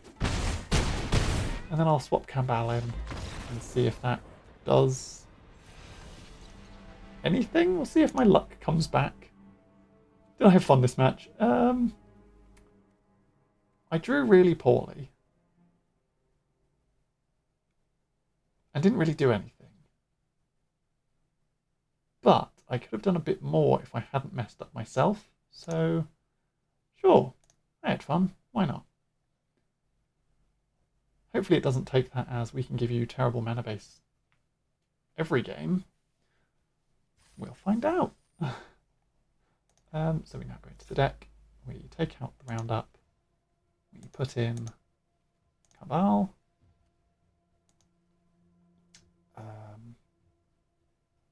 Do we then want the Scale Swarm back? Makes dinosaurs.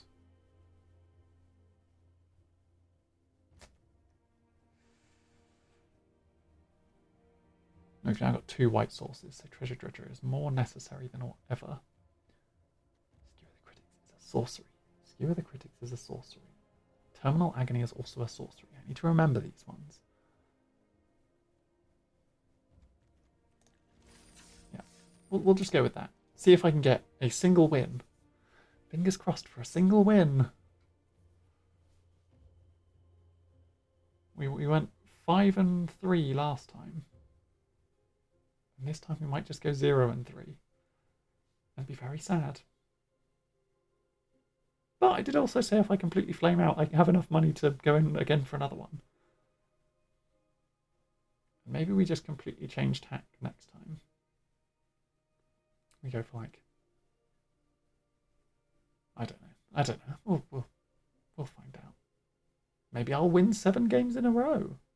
I say knowing full well I will not win 7 games in a row.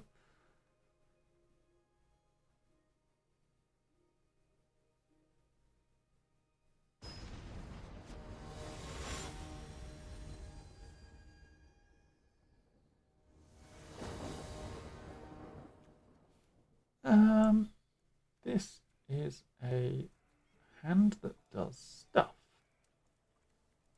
Sure. Hello, Chipon. And your rock with googly eyes. Let's hope I can play this game. Bird. No one cares about creature died, so we want to plot it and put it away for later. Plot is 3, that's fine.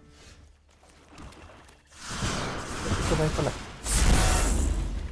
Back with the bird. On a future turn we want to skewer the critics to kill something, and then Rictus Robber. That hominid is wearing a cape. And also commits crimes, or cares about committing crimes. Break through, make a mercenary. Then attack with my Raven. And if they attack with their 2/4, maybe I chump block to get the... They lose 1 life and I gain 1 life. Surveilling 1. They're playing 3 colour. And plotting cards and trying to commit crimes. Oh, and I've got the Bear Druid, who cares about plotting cards. Very nice. I think I just played it too. I thought about it. We definitely need more crimes. We do. We need more crimes. More crimes are required. Well, we can start by skewering that to make us a and then because a creature died, We can play the Richter Robber, who makes us a zombie. And then we can play Forsaken Mind. Much crime. 2 damage. We're in a better spot now. The Richter's Robber could kill the Deep Muck Desperado. We've got a bunch of outlaws who all care about, the rakish crew cares about them dying. Good stuff. We've also got Outlaw's Fury, so we could just turn sideways for a load of damage. In fact, how much damage would it be? 6, 7, 8, 9, 10, 11, 12, 13, 14, 15, 16, 17, 18, 19, 20. Let's do that. We just do that. Like, there's not really a... We just turn sideways. The only thing they don't die to is that, and then if they block that, they die. Good game, probably. 9, yeah. Good game. We did not need more crimes, we just needed the one overrun effect. That's what we were missing all of these games. I ranked up from the bronze tier 1. We didn't need the crimes, we just needed overruns. Should have been playing green this whole time. Okay, I won a round. Means we're going to get something for this. And now I'm ready to lose. I at least got one win in. That's all that matters. Is I won a game with that deck that I put together.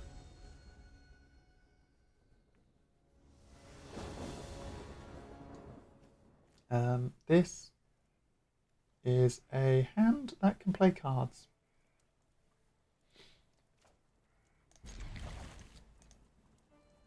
Baker's Ben.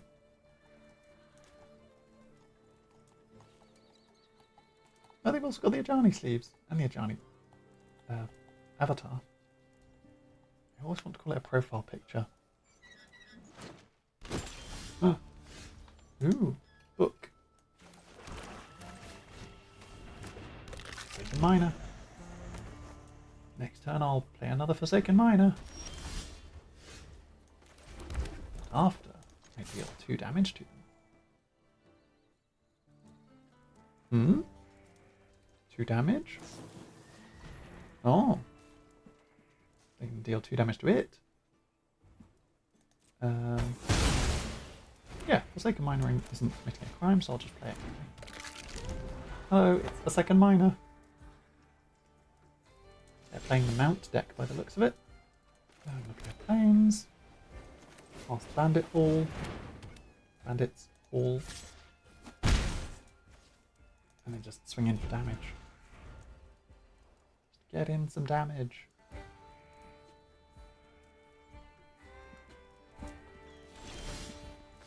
Oh no, I think they're missing colours.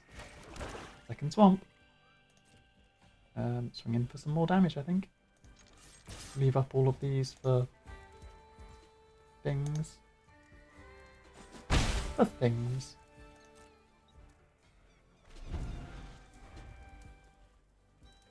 I don't mind slow rolling this game a little bit. Oh, yeah. They were off colours.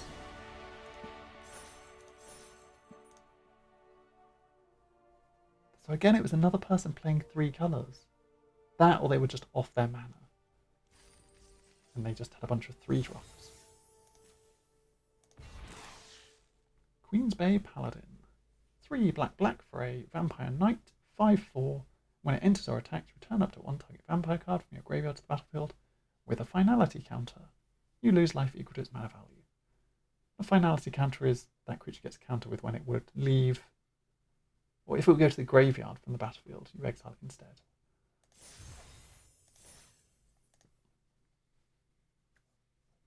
Okay, we're 2 and 2. That last one wasn't really a match. It's that guy. 1/2/1. No black mana. It's a bad hand. Better. We got Terminal Agony. We got the Nezumi with the Conviction. We got our colours. I'm going to put the Outlaw's Fury to the bottom.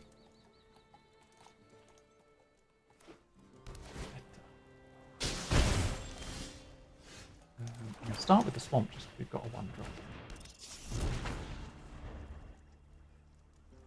Rat Warlock. We're ready to rat attack.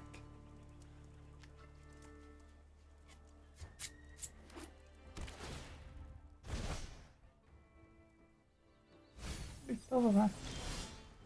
They milled some boots. Oh no, they bounced their land back to their hand. And then because they had 8 cards in their hand, they had to discard a card, so they discarded some boots. Let's do 1 damage. Then we'll play this, deal 1 damage. And then we'll hold on to the instant speed, Corrupt Conviction, in case they try to kill our little rat. We can then respond by killing our own little rat and drawing 2 cards.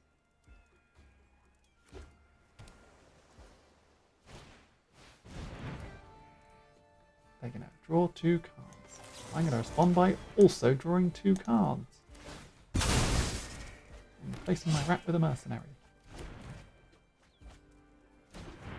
Nice.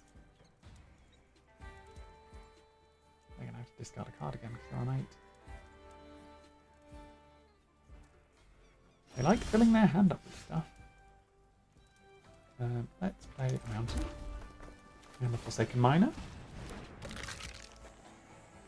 And then get him for another 1 damage.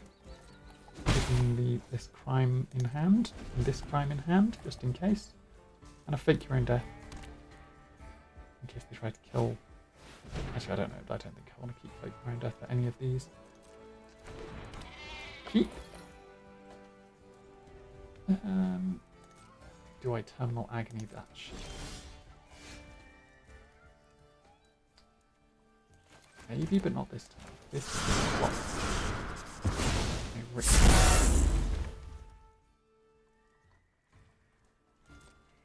And then I sit. Yes. Sheep. When it attacks, if it's saddled, you make a sheep. You've got to watch out for this sheep mount. And they're just out here committing crimes.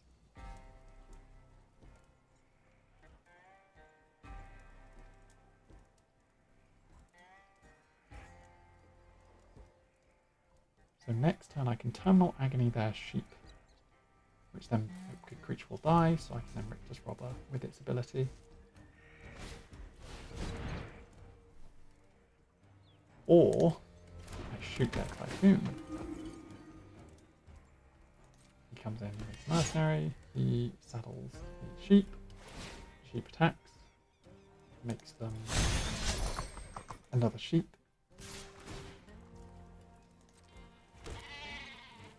And they hit me for 3? Yeah, I'll probably just take it. So now I definitely Terminal Agony their Tycoon. Oh, and Cambal's here. If only he was here a turn earlier.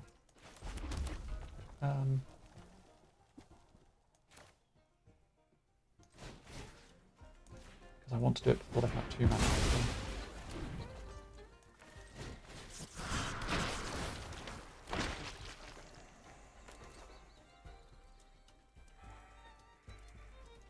I should have attacked with the miner first, because then I could have committed a crime and put it back on the battlefield with the 1 extra mana. Really need to remember to start doing these properly. Well, they would. No, it was tapped. Oh. Well, might as well. They're just going to block it with the sheep. But I don't really care.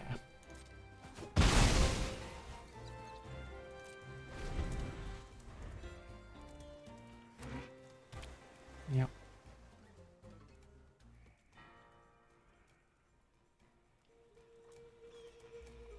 Quick draw could be useful, depending on what they do. Maybe they attack with their sheep.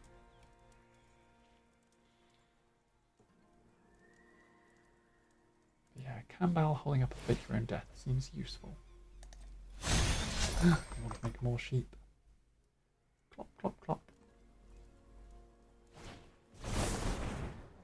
Exchange control of 2 creatures. That doesn't say until end of turn. Oh no!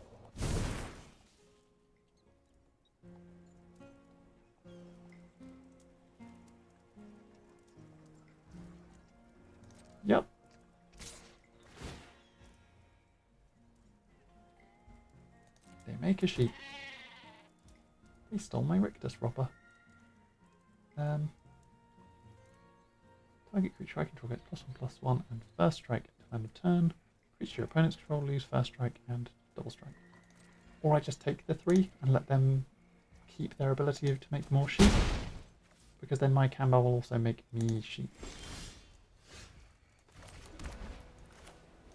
Yeah, Kambal, make me sheep, please. Please, can I have some sheep? And I can keep both of these open for crime purposes?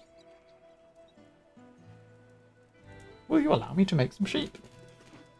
You've given me a sheep already, but I would like more sheep. Or more mercenaries, or more things. That's a flying creature. That's not good.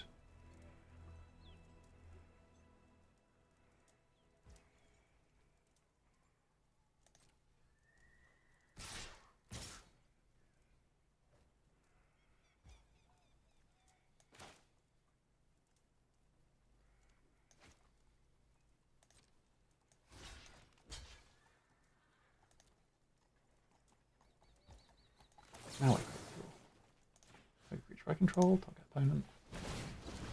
I committed a crime. So I spend black, bring back my Forsaken Miner. And then my zombie gets first strike, kills its creator. And then I take 3 from it.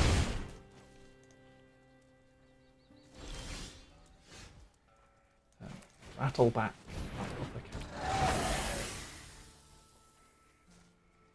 Tap this guy to make my miner have 1 extra power.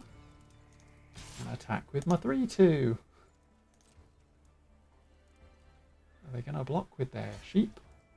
Oh, they blocked with the regular sheep. I mean, I guess that works. I'm holding on to my fake my own death because I want to make sure my Kambal lives. It's worrying because I'm racing against this 4/3 in the air.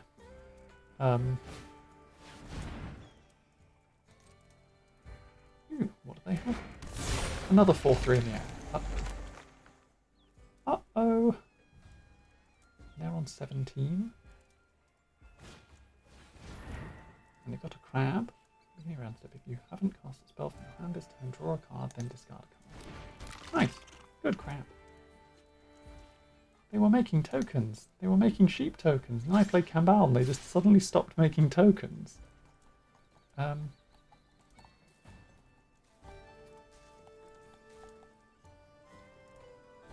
When this creature dies, return to battle for top turn under control, make a treasure. And Kambal would do stuff. So yeah, I think I fake my own death, my Rattleback Apothecary to make a treasure. Well, I like keeping Kambal alive. They're not going to make me sheep. I'm going to have to make my own tokens.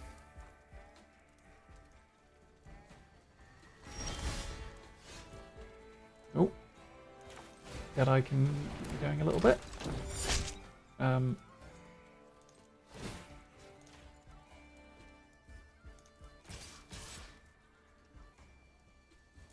Yeah. Yeah. Yep. That makes sense.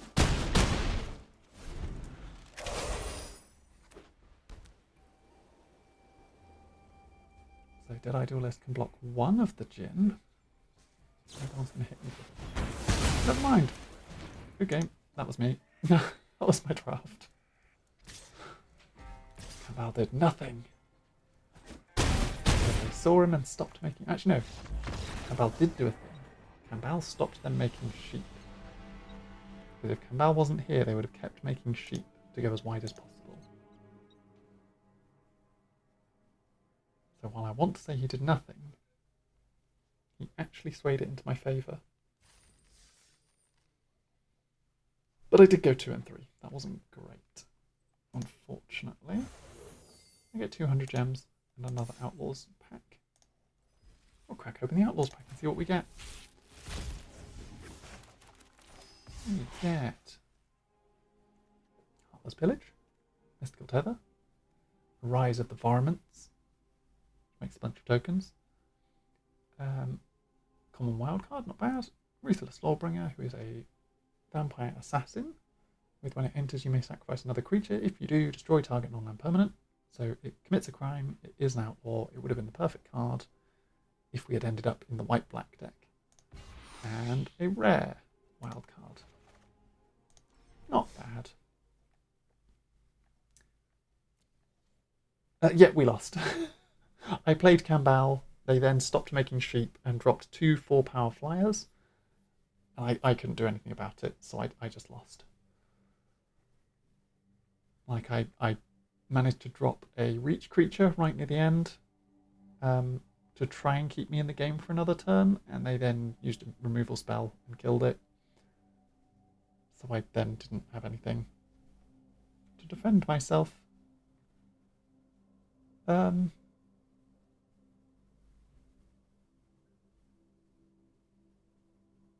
Now, do we go... Exactly. Do we go in for another draft? Which we can easily do. Still got 5,000. Or do we brawl deck something? That one was very quick, and I did say if it was very quick, I'd go in for another draft.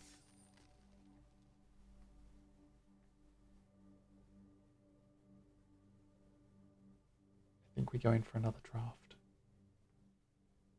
Can we blast through a draft really quickly? My luck has basically vanished.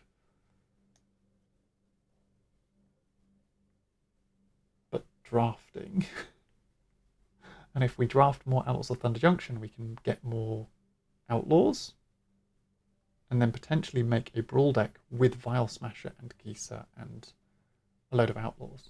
More draft. More draft it is. Slide it back across to the side. Well, double rare pack. We've got a Reanimate, which is put target creature card from a graveyard onto the battlefield under your control. You lose life equal to its mana value. Which is not legal in historic or traditional historic. I believe, because you can put a creature card from an opponent's graveyard onto the battlefield, that is committing a crime, I think. Because targeting something in their graveyard counts as committing a crime. Or we've got the Slick Shot Show Off, who is a rare 2-drop, plot for 2, 1 power 2 toughness, bird wizard, flying, haste, and whenever you cast a non-creature spell, it gets +2/+0. So we either go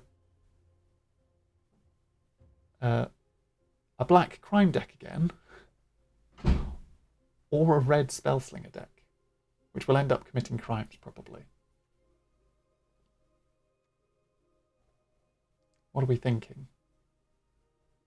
Red spell crimes or black reanimate crimes?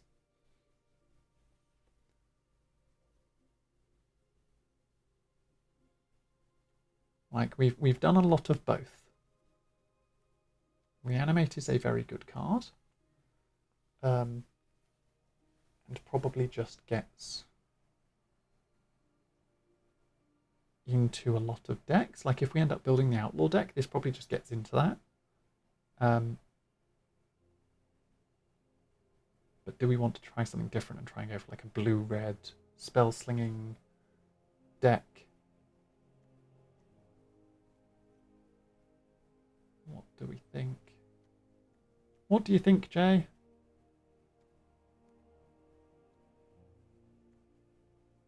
Spell-slinging? Or crimes? Because crimes worked out so good for us last time. Right?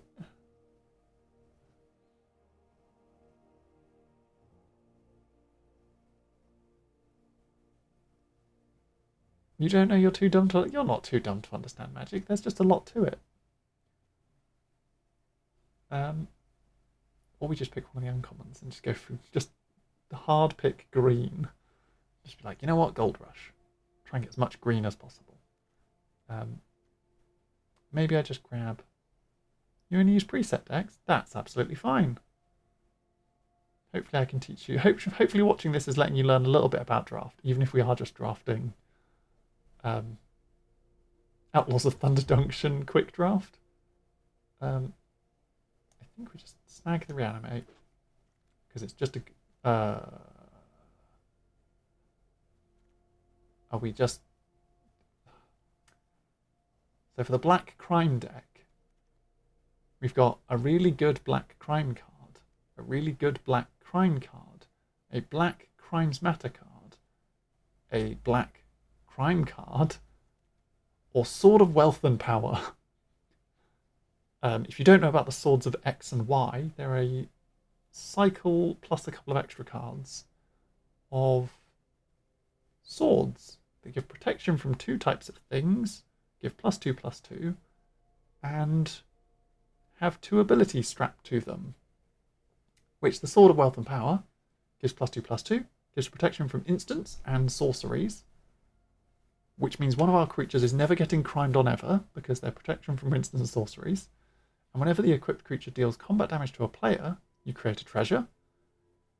And the next card, the next instant or sort, the next card, sorry, when you next cast an instant or sorcery spell, copy that spell. So we could then double reanimate. Exactly, uncrimable. It's the sort of only I may crime, no one else may crime. It just has to be Sword of Wealth and Power. It's just too good. We've then got a black crime, and a black reanimate card. Search your library for a card, put it into your graveyard for 3 mana with a reanimate that pulls a card from a graveyard. So for 4 mana, we can get any creature from our deck, put it into our graveyard, and then put it onto the battlefield. Or for 5 mana, we can do that ourselves with this one card. And we're just in a mono black reanimate deck. And we're all about committing crimes. So we've got commit a crime, little rat outlaw, again, pretty nice. Or vampire that commits a crime. I think we're sticking currently with mono black commit crime. We've got human rogue that commits a crime, or big insect that commits a crime, which we can lively dirge to the graveyard and then reanimate for the low, low price of 6 life. But then we give it the sword and it becomes an 8/4 that cannot be shot with spells.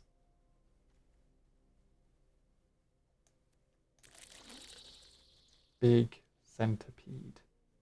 Oh, we can also fake our own death. So if it's a reanimating deck, the fake your own death does reanimate quite well.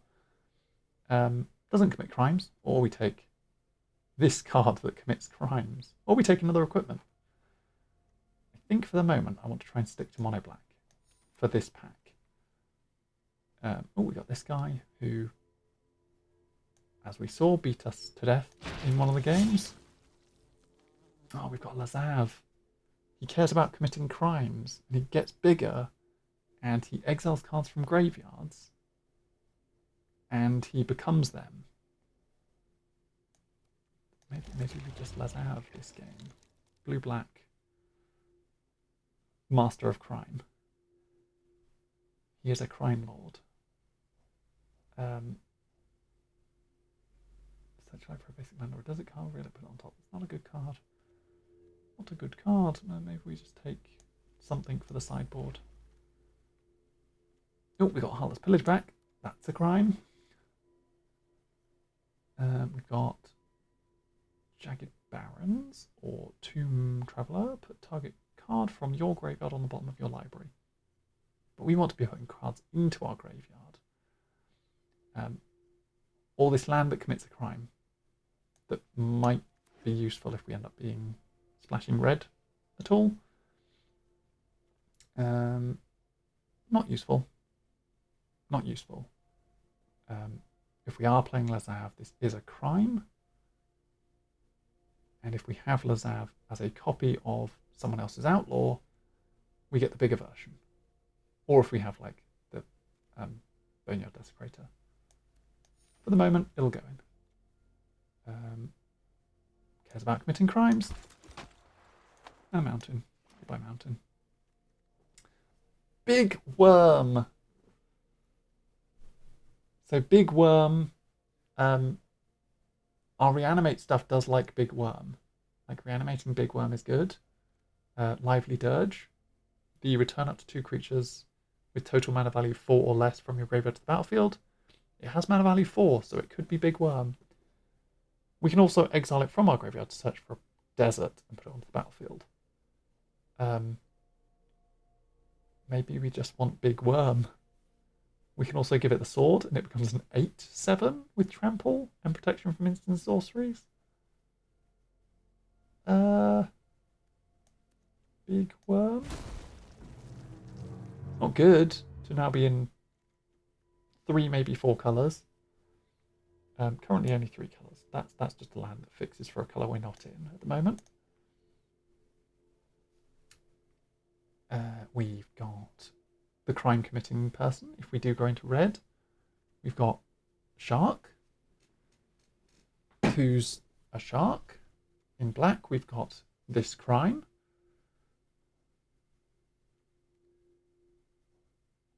Or this crab. Maybe just crime. More crimes. Second, Lively Dirge. When it enters, target instant or sorcery card in your graveyard gains flashback. It has plot. We could reanimate more times. Oh, who's the shark? Sorry. I kind of ran past the shark fairly quickly. It's a plot card. It cares about plot. We're not really doing plot. As far as I'm aware, we might be, but as far as I'm aware, we're not really. If the shark comes back round, we can have a look at it.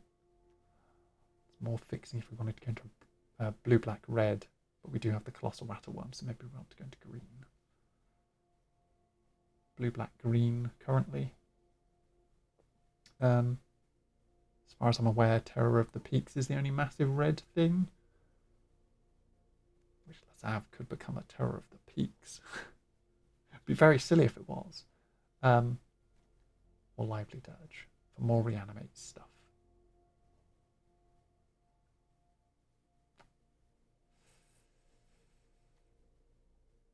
When it enters, return up to 1 target tapped creature to its owner's hand. Commits a crime. Is expensive. Doesn't commit crime. Does commit crime. Little frog. We'll stick with the reanimate for the moment.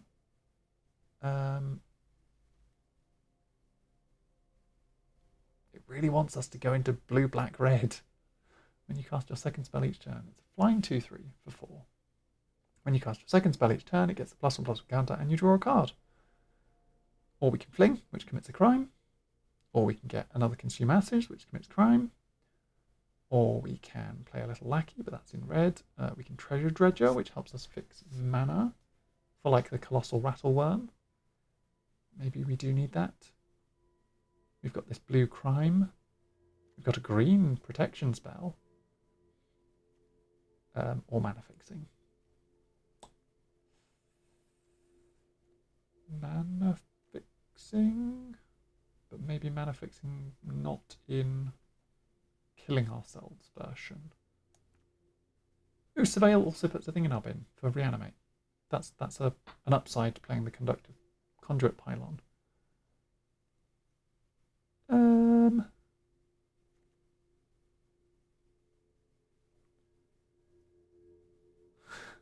I take whatever I think is best. I'm just grabbing random stuff at this point.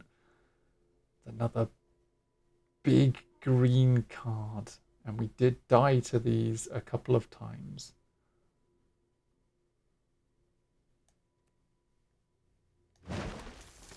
Maybe we just solidify that we're in. Maybe I get rid of these two and we just go into black-green.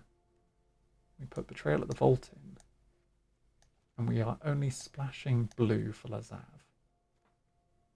Maybe we're secretly just a black-green deck. We can protect our creature. Or we can have this badger. For 1 and a green, it is a badger beast mount for 2 power and 2 toughness. Whenever Stubborn Burrow Fiend becomes saddled for the first time each turn, you mill 2 cards. And then it gets +X, where X is the number of creature cards in your graveyard. That's kind of what we're doing. With like the double lively dirges, we're putting cards in our graveyard. Heartless Pillage, we can target ourselves and put cards in our graveyard. We can mill ourselves with Desperate Bloodseeker. Boneyard Desecrator will eat our own creatures. We're kind of doing this. We have a badger. We'll put a badger in our bin. It wants to give us the red. It's also just a desert. There's not really any black or green spells. So maybe we just take the desert. And we just put this back in case we get a big red spell. We then have a Plant Wolf. 2-drop 3/3 Defender. As long as you control a creature with power 4 or greater, it can attack as though it didn't have Defender. And then there's Reach for the Sky. Flash enchantment. The enchanted creature gets +3/+2 and Reach. And if it would be put into the graveyard from the battlefield, you draw a card. Not bad. Not great, but not bad. That's sorcery speed. That's instant speed. That's sorcery speed. That's sorcery speed. A lot of the stuff we're doing is sorcery speed. Consuming Ash is instant speed. Yeah, maybe I just grab the Bristol back.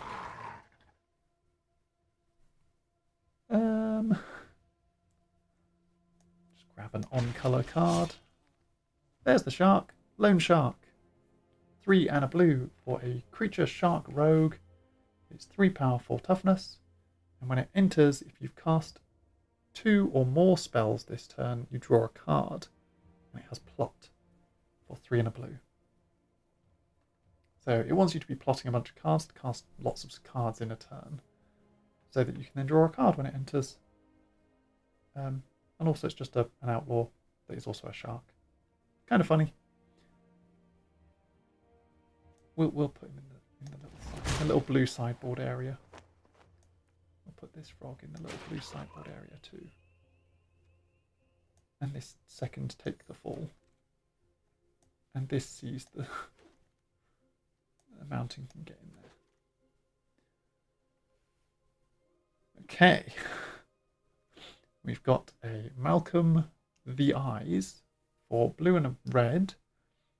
Legendary creature Siren Pirate for 2 power, 2 toughness, flying, haste, and whenever you cast your second spell each turn you investigate, which means you make a clue token that can draw you more cards. It really wanted us to play blue-red. Look at all the blue in this pack. Loads of red, blue-red fixing land.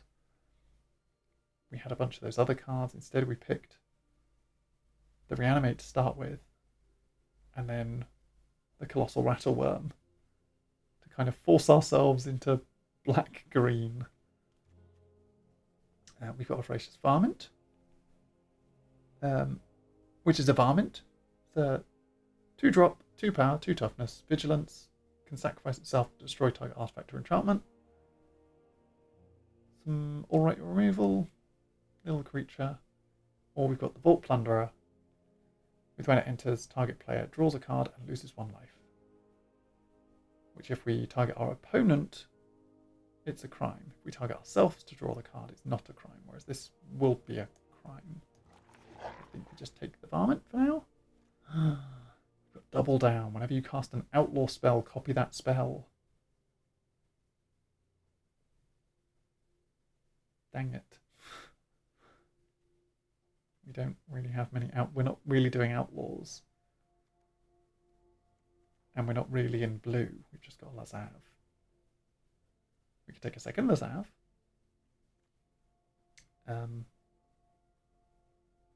Or a second Badger. kind of just want to grab the double down just so that I have one. Also, not the correct thing for this, but I just want one because enters with a +1/+1. So sorry, black snag buzzard, 2 and a black for a 2/1 flying bird. When it enters with a +1/+1 counter on it if a creature died this turn. Gold rush. Create a treasure until end of turn. Up to 1 target creature gets +2/+2 for each treasure you control. I don't think we're doing a lot of treasure stuff. Like the Boneyard Desecrators make treasures. But other than that, we're not. Heartless Pillage makes a treasure if you raid.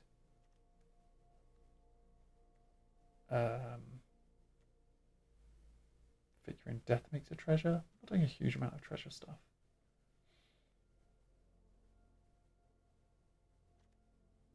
Maybe I just take the buzzard. Or we've got Spinewood's Paladin. When it enters, you gain 3 life, trampling 5/4. Just big creature. We are doing the reanimate thing. Maybe I do just go big creatures. But I also have a big set of big creatures already. With the rattleworm and the spider and the insect. Maybe I grab little bird. I don't really know what I'm doing. We've got this plant bard for 2-drop, 2 power, 2 toughness, 1 and tap, put a +1/+1 counter on each creature you control that entered the battlefield this turn. Or we've got Rattleback Apothecary, Death Touch. When you commit a crime, target creature you control gains menace or lifelink. We've got another Reach for the Sky. We've got another Snakeskin Veil. Maybe Rattleback.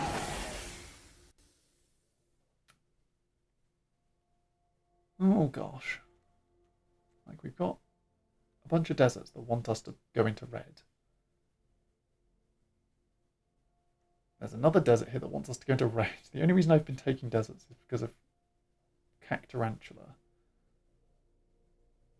At this point, we're not actually getting any red cards. Like, there's no point going to red cards yet. Now. We're in green-black. So we're either taking a Consuming Ashes, which is pretty good, or a Drover Grizzly,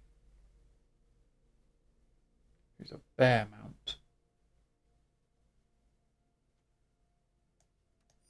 Just more removal. I don't really know what we're doing. Throw from the saddle. Target creature you control gets +1/+1 until end of turn. Put a +1/+1 counter on it if it's a mount. I think we've only got 1 mount, which is the Stubborn Burrow Fiend. Then it deals damage equal to its power to target creature you don't control. Given that we've got a bunch of big things, that's fine. Entered with 2 counters on it if it wasn't cast. Or no mana was spent to cast it. So that wants to be reanimated. Then it comes in as a 5/5, which is pretty good. Whenever you commit a crime, it gains indestructible. Nope. We want the centaur. Buzzard. This is the only thing on colour. There's another shark. Just grab one of these for the sideboard. Sure, it's on colour. No, we're not doing any red stuff. I should probably take out all of these deserts. Probably, being that I'm actually not going to. I'm going to put more not on-colour deserts in. For no reason. I'm just going to grab a bunch of the cards that are on colour. This is going to be bad. This format does not support Reanimator, it seems. We're only 4 cards over. Exile. What's the actually? If I cut blue, just for Lazav. Whenever you commit a crime, put a +1/+1 counter on Lazav. Familiar, stranger. Then you may exile a card from a graveyard. If a creature card was exiled this way, you may have Lazav become a copy of that card until end of turn. This ability triggers only once each turn. I also have 4 deserts, so that can cost green. That can have flash, because I've got deserts. Betrayal of the Vault is big and expensive, that can come out. Ambush has flash anyway. Reach for the Sky can come out. We want to keep both of those.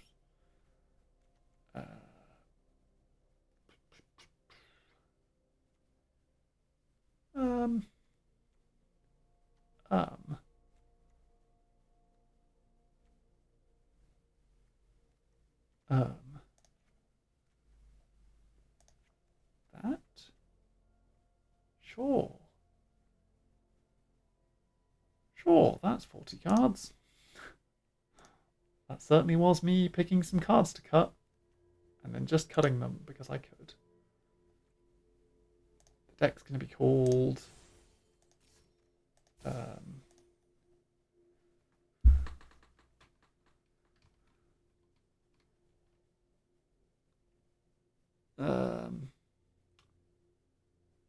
I don't even know what to call the deck.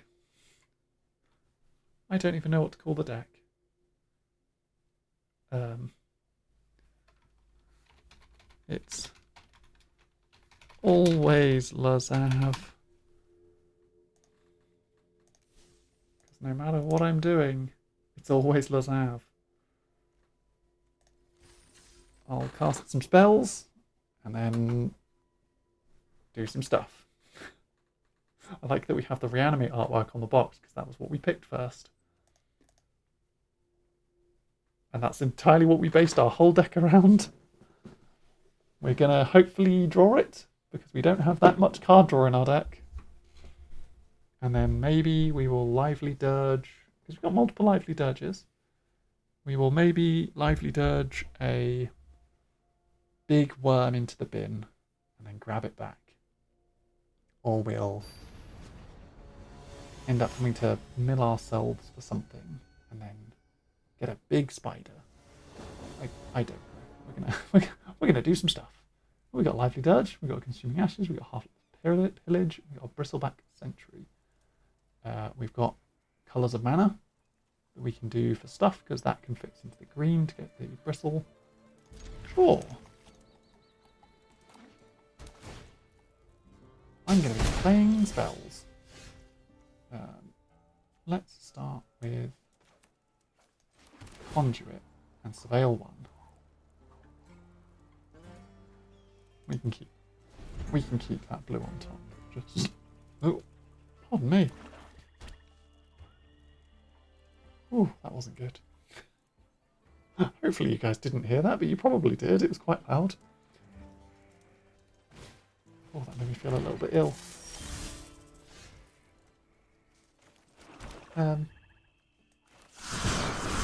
This bird. Sit it off to the side. Maybe a creature will die.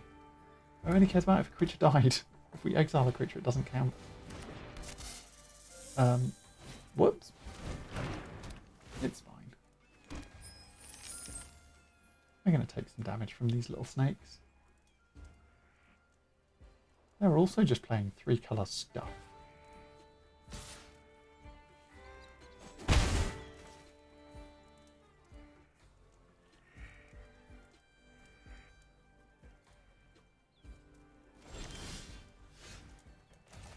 Land.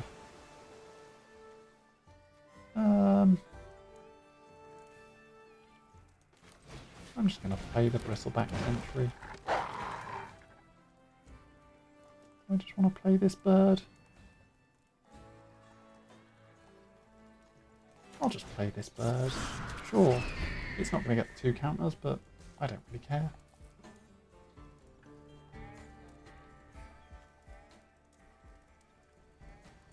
Turn up to 2 creature cards with total mana value 4 or less from your graveyard to the battlefield. They've got total mana value 5. Means I can't do both.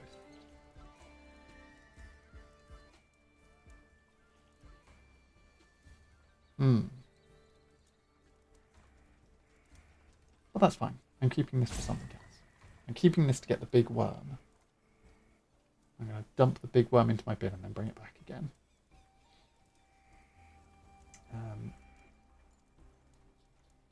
Next turn, I think I'm going to Jagged Barons, then swing with the bird, then Heartless Pillage them after combat so that I get the treasure because I will have raided. I think that's the plan. Yeah, I think that's the plan. Jagged Barons. 1 damage. Next. Bird. Next. Heartless Pillage. Heat their hand. Go on, put stuff in your bin. Give me something good. Come on, I want to reanimate something cool. I want to steal your things with my reanimate abilities. Or with Lazav, if I find him. That's a beaver. That's a card, I guess.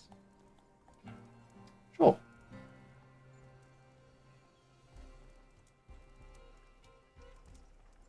Yeah. So 1, 2, 3, 4, 5. I need 2, 3, 4, 5. Oh, I could do that next turn. I could get the worm, the massive worm. Oh, I could.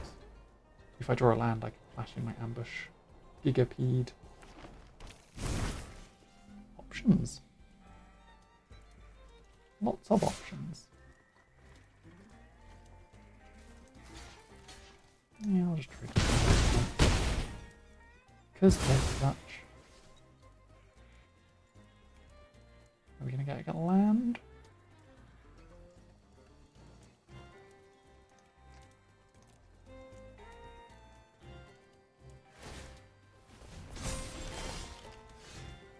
We got a land.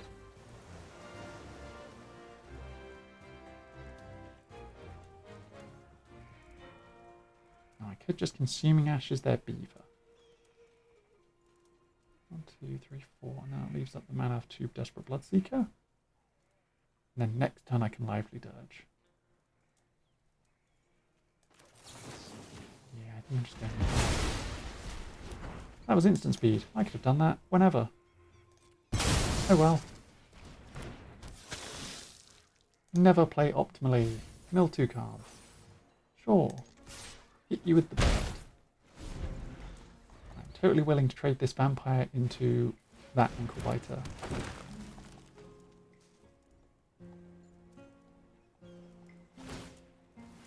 Come on, attack me. Yeah.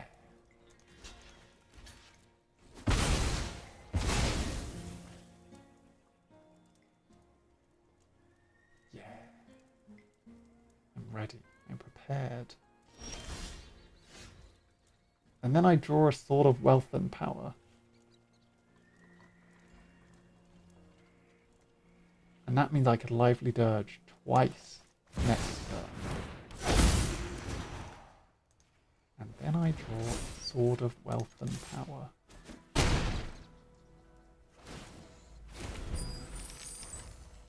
This is going to be interesting. They now can't kill my buzzard. Unless they play a creature that kills my buzzard. And they haven't got 6 mana to flash in the... If they played an Ambush Gigapede, it wouldn't even kill my buzzard.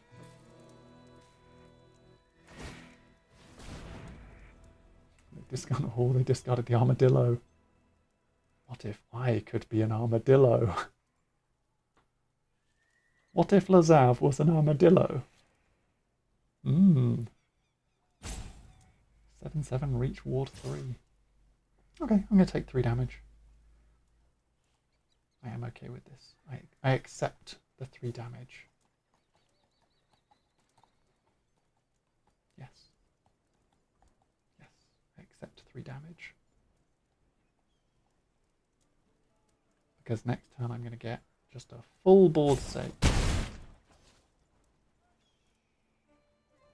Don't think you're fully prepared for how gross this is going to be in a second. As long as my buzzard connects for damage. Which it should do, because it has protection from instants and sorceries. I hit them for 4. I make a treasure. Next instant or sorcery spell I cast this turn is copied. I spend 5 mana for a Lively Dirge. With full effect, and get a second Lively Dirge. I'm going to put this worm into the battlefield and return this worm. And then my second one, I'm going to put... do I have any cool 2-drops? Voracious Varmint. I'm going to put Voracious Varmint into the graveyard and return Voracious Varmint and Desperate Bloodseeker. Desperate Bloodseeker is going to mill them for 2. So what do we think of Sword of Wealth and Power? Because I just got 10 power on the battlefield. After already hitting for 4 damage. Ow. Big ow.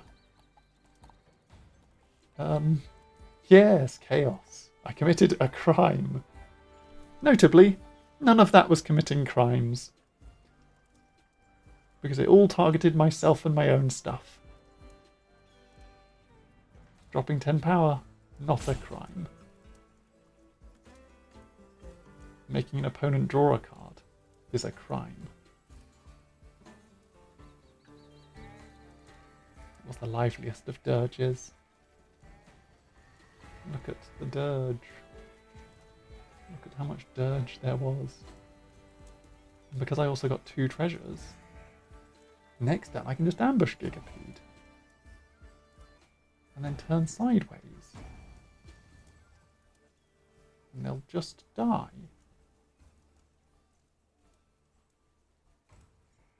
In fact, I can eat my Voracious Varmint to kill their gold pan, then ambush Gigapede to kill their creature, and then just turn sideways for 12 damage. Ugh. Ugh.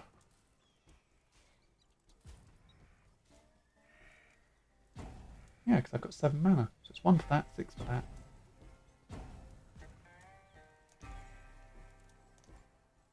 Good game. You appear to be timing out, friend. Now, whether you're really deeply thinking about what you're going to do next,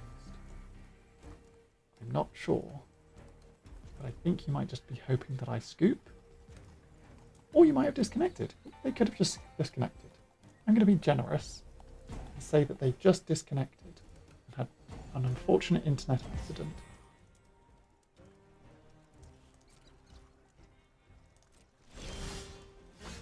Perhaps by falling off their chair.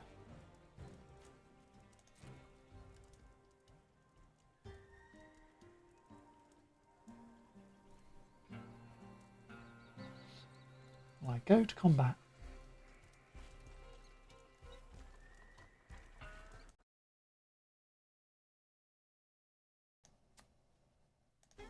We'll find out what they do.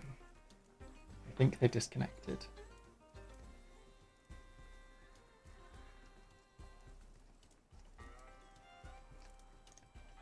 Hello?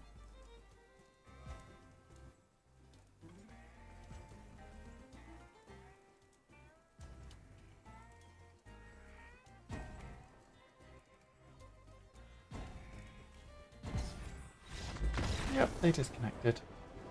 We won a round. We built this random silly reanimator deck, and we won a round and went up to silver. Where the games are going to be harder now, so we'll see if this random pile of stuff can win us more rounds.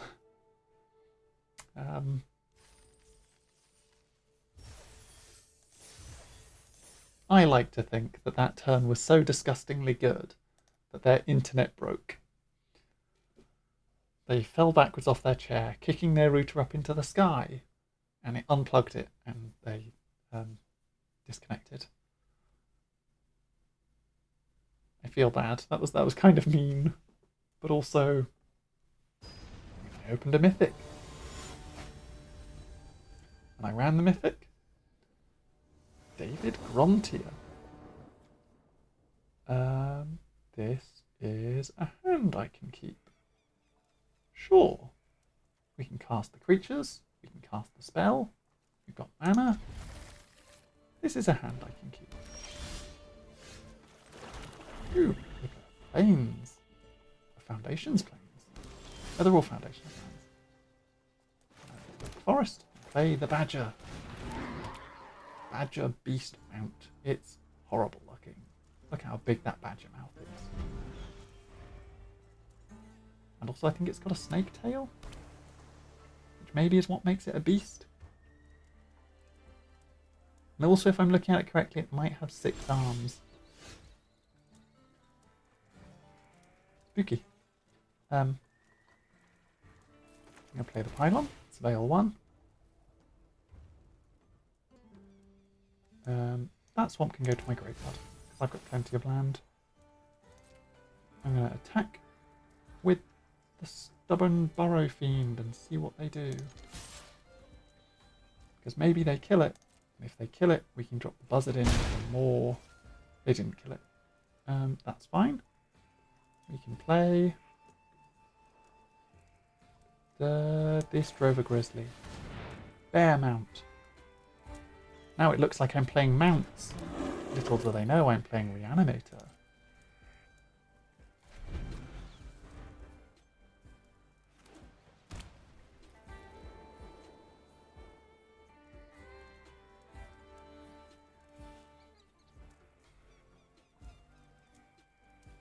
They're playing blue-white. Maybe plot. Maybe plot.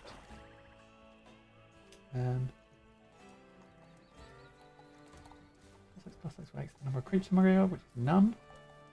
Gets trampled. So I think I just attack with both rather than saddling either of them.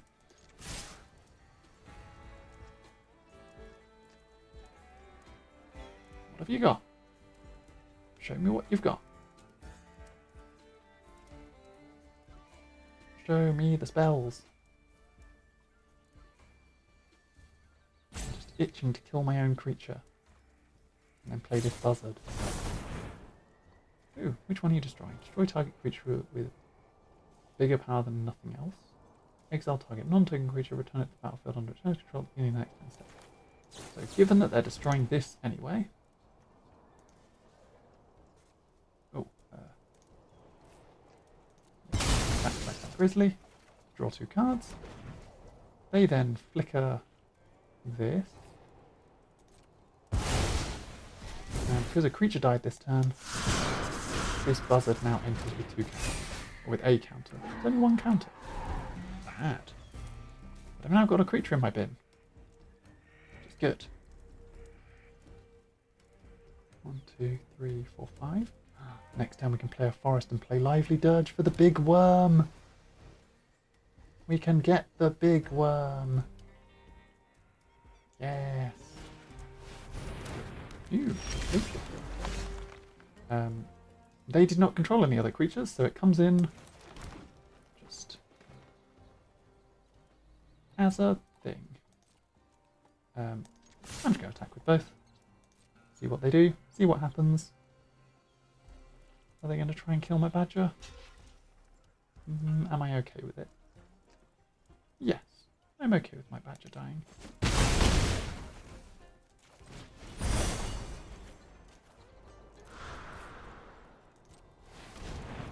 So I now grab the worm. Big worm. Big worm.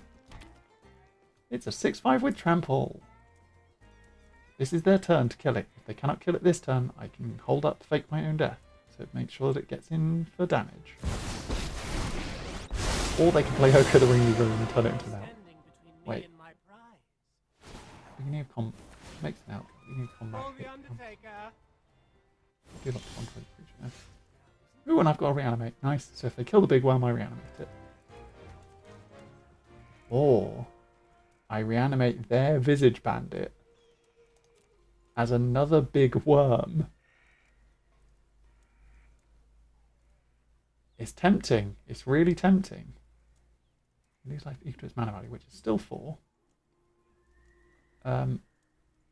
Maybe I just do that. What if I had a bandit? And what if it was another big worm? Yeah? What if double big worm? Your elk cannot save your Oko from this big worm. It's the big worm deck! What am I doing? Big worms! Now I either hold open Fake Your Own Death, or I play another creature. I think I hold open Fake Your Own Death, because although I have 2 big worms, I want to keep them safe. Notably, that big worm is their Visage Bandit. So if I play Fake Your Own Death on it, it's when this creature dies, return it to the battlefield under its owner's control, so they would get the Visage Bandit back. So I need to make sure I don't fake my own death on the Shapeshifter Rogue Worm, because then they get it. And I don't want that. They're going to tap down my worm. This elk is lassoing a worm. Oh no. That elk just lassoed my worm. This is fine. Play an island. Go to combat. So I'm only faking my own death, my own worm. So if they kill their worm, I'm fine with it. Yeah. I'm fine with it. So it's just lethal damage because it's 2 6-power trampling creatures and a 3-power flyer. My backup was to play another bird. I did not need to because big worms. What am I an advocate for this time? Not crimes, only big worm. Even though reanimating was a crime. Big worm. Forensic Gadgeteer. I do like this card. Speaking of clues, we mentioned them earlier. The clue deck looked fun. This is a good part of the clue deck. For 2 and a blue, it is a 2/3 Videlcan Artificer Detective. Whenever you cast an artifact spell, you investigate, and activated abilities of artifacts you control cost 1 less to activate. This effect can't reduce the mana in that cost to less than 1. In fact, this should just get into my clock deck, because it would be very good in my clock deck. Hickory Dickory deck needs in Baden times of crime for the big worm.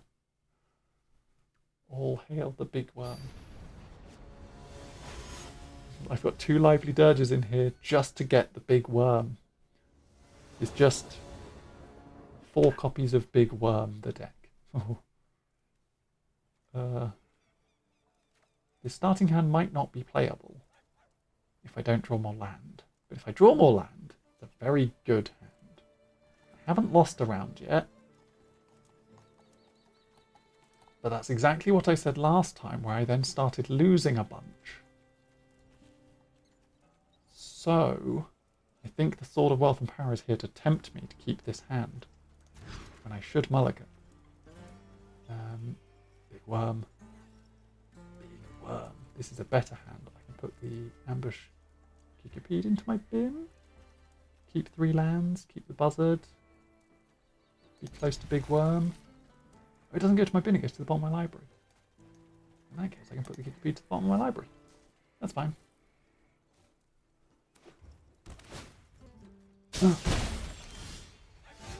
Oh, and I got the spider. I'm going to turn 1 desert. Surveil a card. Keep that on top. Oh, it's not green. Oh, I probably shouldn't have kept that on top. Anyway, it'll be fine. Ooh. Oh no, they're going to beat me to playing the spider. They've probably got a spider as well. They've got double desert so far.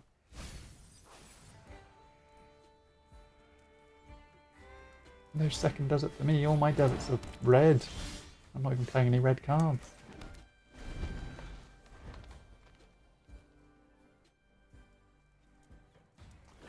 So now that I've got the big worm in hand, I don't know what to lively dirge for.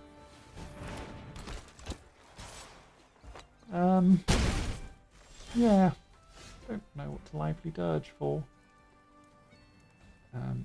Plotting is 2, but can't with this mana. But I also want a desert. I'm going to desert. And that's the second ring, which means next time I'll be able to cast either of these, either Big Worm or the Spider. Wait. Oh, it costs one less if you cast it if you have a desert. So having multiple deserts doesn't do anything for this. This has Flash as long as I have a desert, which is very good. Trample and Flash. I'm going to get them with it next turn, don't you worry. They're going to attack with this, they're going to crew it to draw a card, and then they're going to do a first strike and scry one, and I'm going to drop in this big worm and kill it. I'm ready for them. I'm ready for them.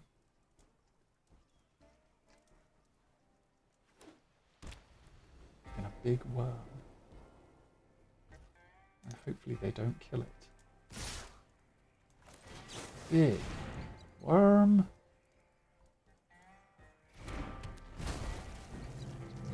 Did they kill it?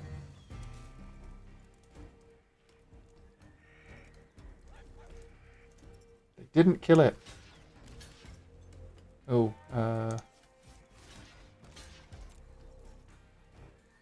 they might have the black spell that gives possibly 0 and indestructible. Big worm! Did something. And next time I drop this massive spider and sit behind my wall of enormous creatures. The worm lives! It survived! If it didn't live, I would have to lively dirge and just bring it back again. Or they exile it. That's something else they could do. I'm going to play this big spider and try and survive. Hello, it is me, a big spider. Please don't have another in the garden. No, they got flying creature. That's okay. I can do flying creatures.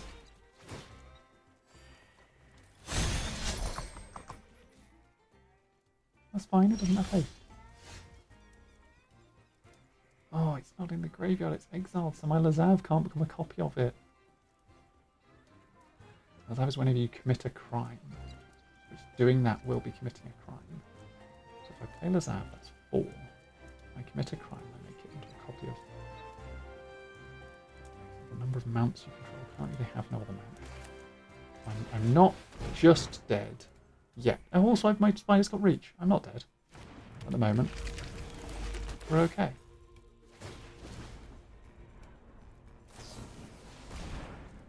Oh. They want to destroy my non-land permanent. What if I eat my own Lazav? What will you do then? Hmm? Nothing. Exile your Hollow Mist anyway. Would I like my dead Lazav to become a copy of it? Yes. He didn't, because he's dead. I'm not attacking with my spider because that would kill me. Because they would swing back for 6, maybe more, because they will have lots of land. I will just leave my spider open. He will sit here and attempt to defend me. Maybe. Just got a sad little Lazav in my bin.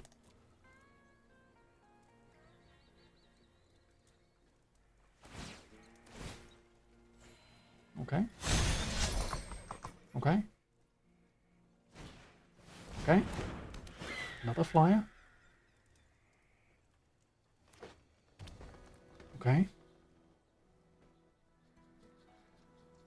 Now there's a massive bow on my spider, so it should be, yeah, it should be obvious not to attack. A desperate Bloodseeker. Mill them 2 more cards. Ooh, I'm going to reanimate. Not that. That's going to kill me. That would hit me for 7. I'm not going to do that. Ignore that. I said nothing. Yes. Almost killed myself. What do I want to put in my bin? I kind of want Lazav back. But also I kind of need a flyer.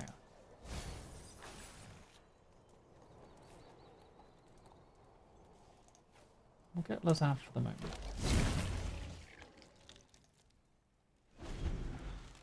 back. I really need some life gain. Need to somehow commit a crime. I should have done that the other way around. Then by milling them 2, I would have committed a crime, and that could have become their flying 4-2. That would have been good.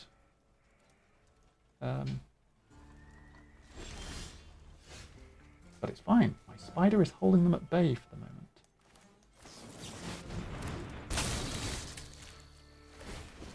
Committed a crime. Lazav is this flying creature.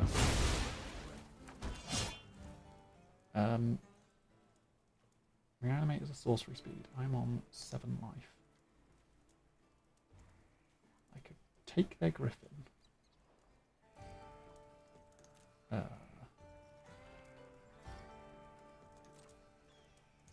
That's running a risky game. I'll just attack with my 2-power lifelinker.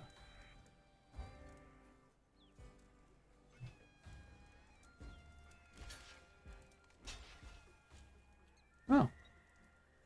Sure. I was just doing it to gain 2 life. I'm okay with your 1-1. Do I want to reanimate? I kind of want one of these to die. I can reanimate that. But in order for one to die, they have to actually go into combat. And oh, he only takes it into end of turn. Whoops. Whoops. Oops. Not good. Getting saddled.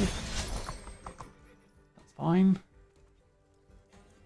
I should have shot that with the ambush gigapede. And I should have done it at instant speed because it has flash.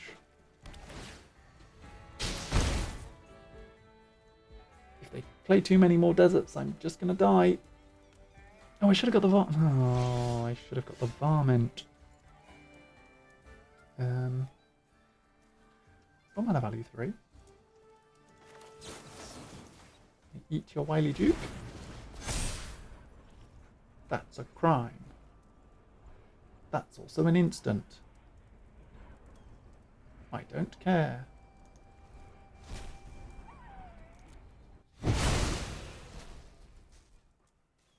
Surveil 2, that can go into my bin, that can stay on top. Because that commits another crime, which is nice.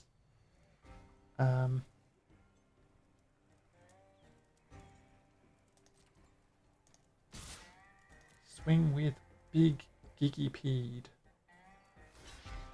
They block with their blue biter. So they trade. Seems I can outplay this bird with a counter on it. Try and survive. Another desert. It's okay.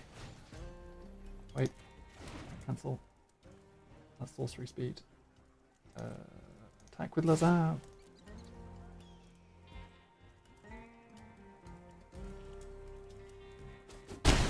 Nice.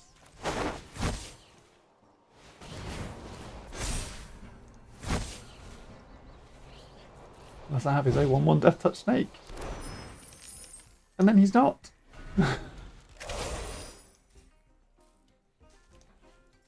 Wait, then discard some land. They've only got 2 creatures left in their bin. But Lazav's going to keep taking all their stuff. Oh, they've got the big armadillo. It's a land.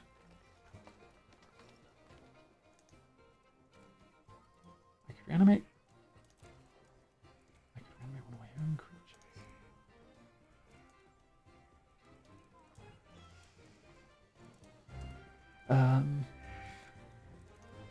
Probably mills 2 cards.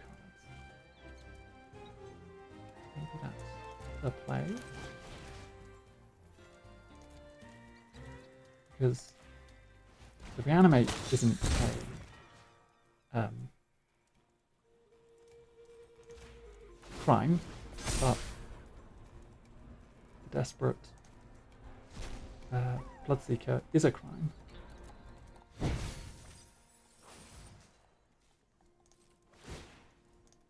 I'm going to use this to saddle that.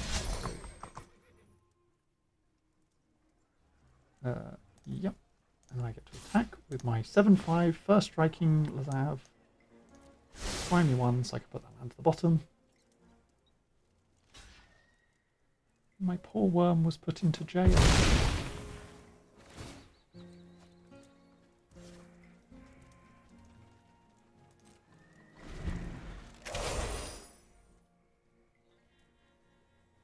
What have we got?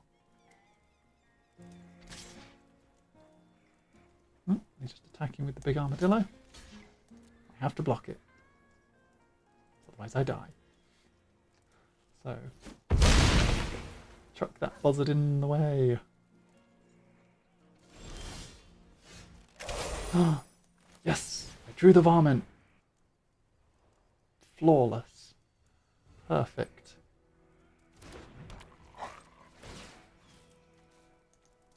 This varmint is going to destroy that enchantment. Set my worm free. Now that my worm is free, that's technically casting a...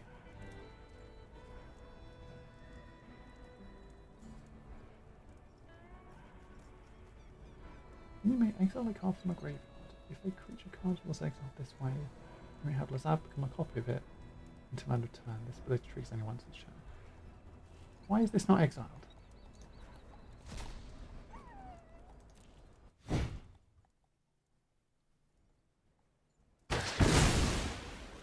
My worm is free! Free from its horrible prison. Big death-touching Lazav is going to attack. And the Desperate Bloodseeker is going to attack just so that I can get some life. Oh no! Oh no! They flash in the same Gigapede. And now they get to trade their Gigapede for my worm. That's actually a Lazav. It's always Lazav.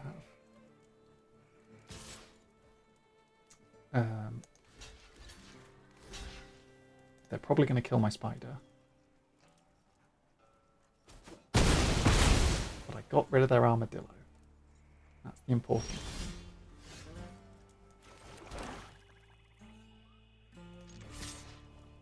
And now my snake can't block either of their things, so I'm just going to start attacking. Big worm! Wasn't the best play, but big worm. Oh no, I'm just going to draw all my lands now. I've also only got 16 cards left in my deck, and I think most of my spells are in my pin. Oh. Good game. Honest Rutstein grabbing the worm back. I did so much to get back my worm. It did not save me. I put up a good fight for a weird deck that I've built. Wasn't bad. Wasn't bad.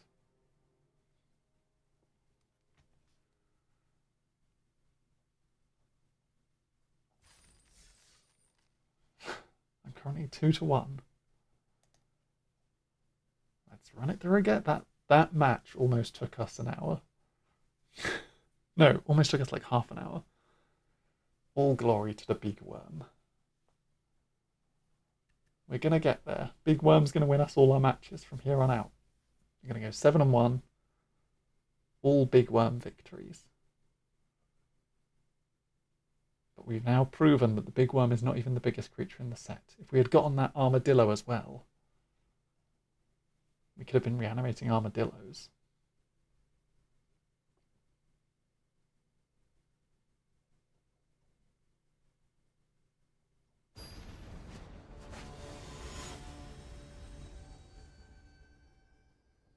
Carpfish. Nope, bad hand. Elegant.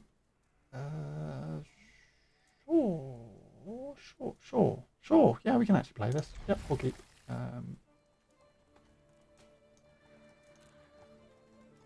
Bye, Tarantula. Oh, they hit me for 1. I'm going to hit them for 1. Take that.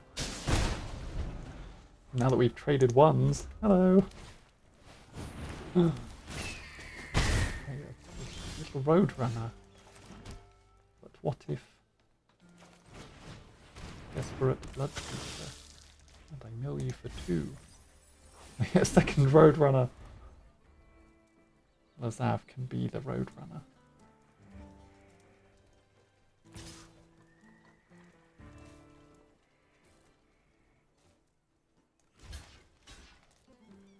Sure. I'm fine with that.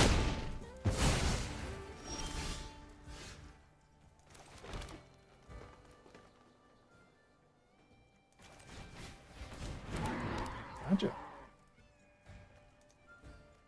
I could have my own Roadrunner back. But I'm okay with just sitting on the Badger at the moment. Quite literally, I'm going to saddle this Badger, and I'm going to ride around the town on this weird Badger.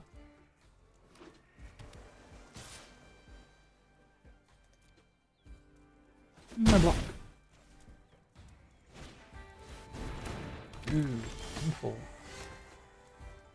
I'm going to play the Varmint. I'm going to saddle the Badger.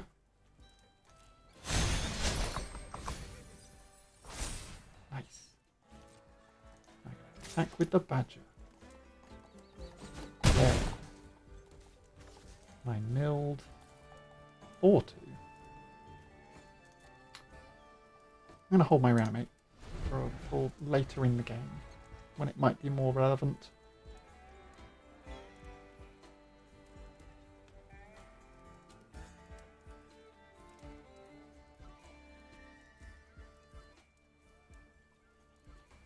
They're highlighting over stuff. I feel I want to do the same.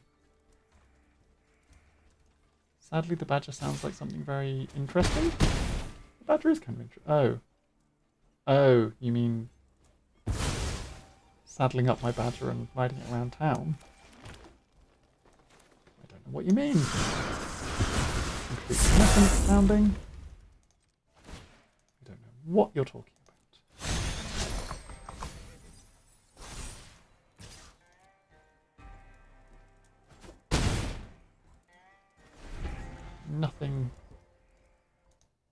Nothing suspicious.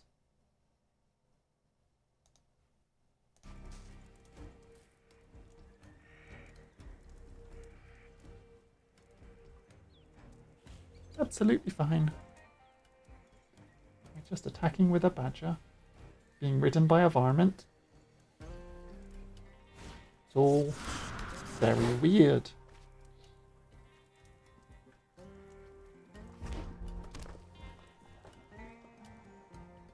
I don't know if I'm winning. As far as I can tell, I'm not winning this game. But I still have 2 removal spells. But I can't cast either of them because they cost double black. Unless I draw a swamp, I am very much losing this game.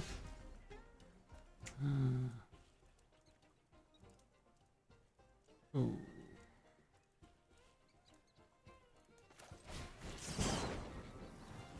Free strike command. And there's a 5/5. Very nice. I'll then saddle my Badger. Saddle this Badger. This Badger. That's like it makes click-clop noises still. Oh, they killed the Badger. And it milled me my Sword of Wealth and Power. Oh no. I've also milled one of my lively dirges. Make them discard 2 cards. I don't get the raid off it. Sadly, I could have used that. But hopefully making them discard 2 cards is enough to stop them double spelling in a turn. Because that would just kill me. If they can double spell and commit crime. Oh, no. Bird. They tapped on my 5/5. Good.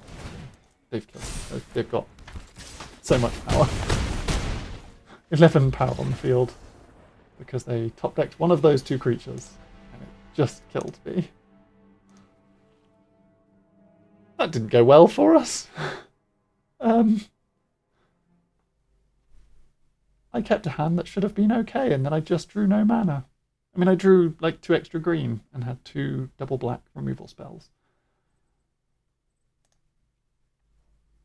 Once again, we got about halfway in and then our luck has just disappeared. I'm just going to lose every round from here on out. And by every round, I mean if we lose another round, we just lose. So,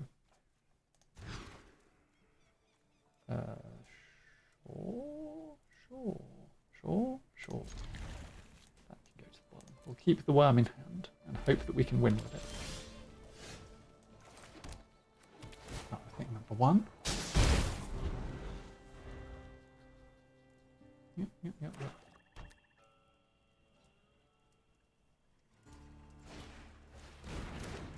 Okay, we'll have 2. Hello.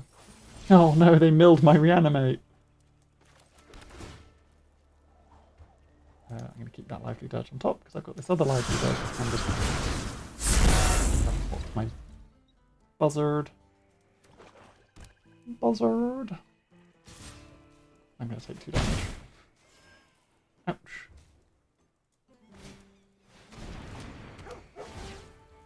They've got a dog that surveils too. Come on. No, actually, I don't really. I was about to be like, yeah, put something good in your graveyard, and it's like, actually, it doesn't matter because whatever they put in their graveyard, my reanimate is in my graveyard already, so it can't do anything. Yes. Do I want to lively dirge? Just something into my bin? Probably.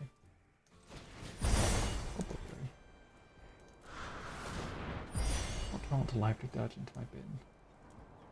The badger?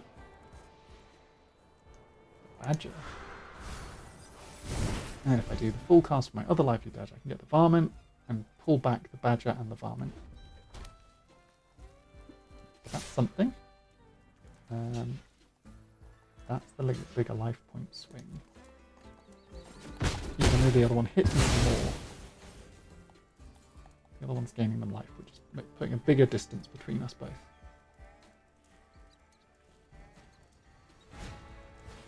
Oh, there you go, their own buzzard. Oh no. And I forgot about Flash because I have multiple deserts. Oh well. If they kill it, I lively dirge it back, I guess. We'll see what happens. Big worm!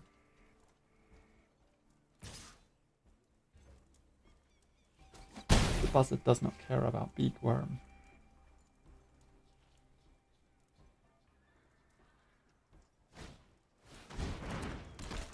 Oh. Target player draws a card and loses 1 life. Big worm! We've also got a lovely flaming cat on a little pedestal. 1, 2, 3, 4, 5. I can lively or maximum value, which I think I want to do because otherwise I'm going to have a problem. Now it would be much better to get a flyer, but if I do that, I then don't have 2 creatures. So I think I just want to grab the 2/2 with lifelink, the little guy, that guy, and I just grab both of them. This enters, I mill them for 2. Nice, I put their Vial Smasher in the bin. That's good for me. And I attack with my worm. They can double block it, and I'll be a little bit sad. And we'll see what happens. Or they can just take 6, which they can actually afford to do. I don't know. Are you going to double block? You thinking about it? Ah, they're going to single block. They are going to double block. Okay, weird. Sure. Big worm dies to a dog and a not dog. And then dog comes back again because it faked its own death. This dog faked its own death. becomes saddled for the first time each turn. Mill 2 cards, then it gets +X+X raise the number of creature cards in your graveyard, which is currently like 4? Oh, it's currently 2. Because I just have all my reanimation spells in my graveyard. Yup. Block there. Yes. I can ambush Gigapede to kill their buzzard. So we're okay for the moment, depending on what they do.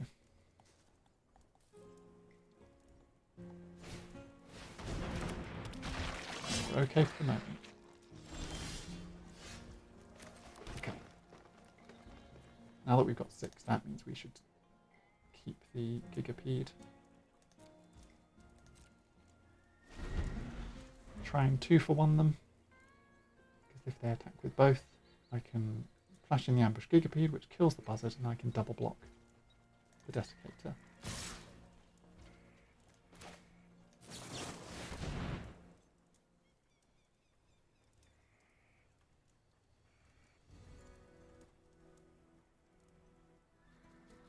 Yeah.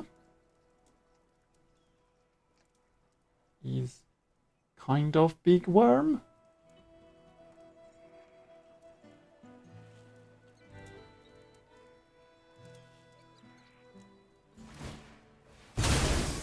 Ah. You know what? I'm okay with this.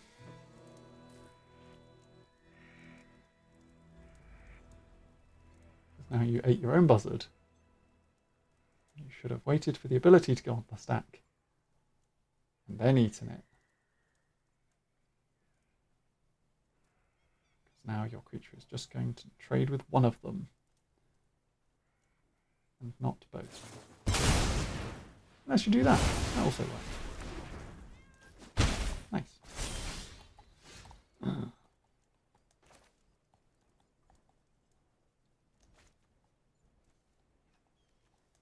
Yeah. Need the sword. I just need the sword. I don't even have any, like, my reanimate spells are already in my bin.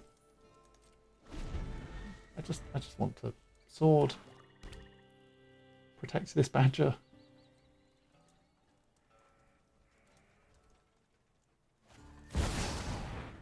Create a token.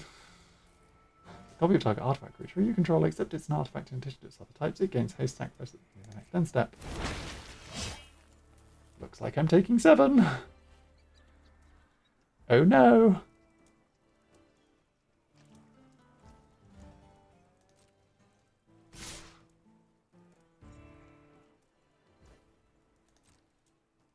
Yep.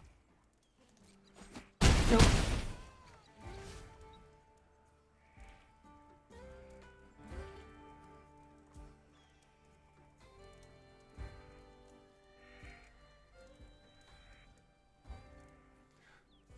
Turns out this deck with just like 3 reanimation spells is really bad when you mill all your reanimation spells.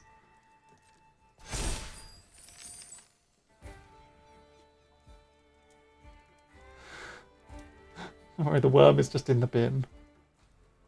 I have no way to get it back, but the worm is just in the bin.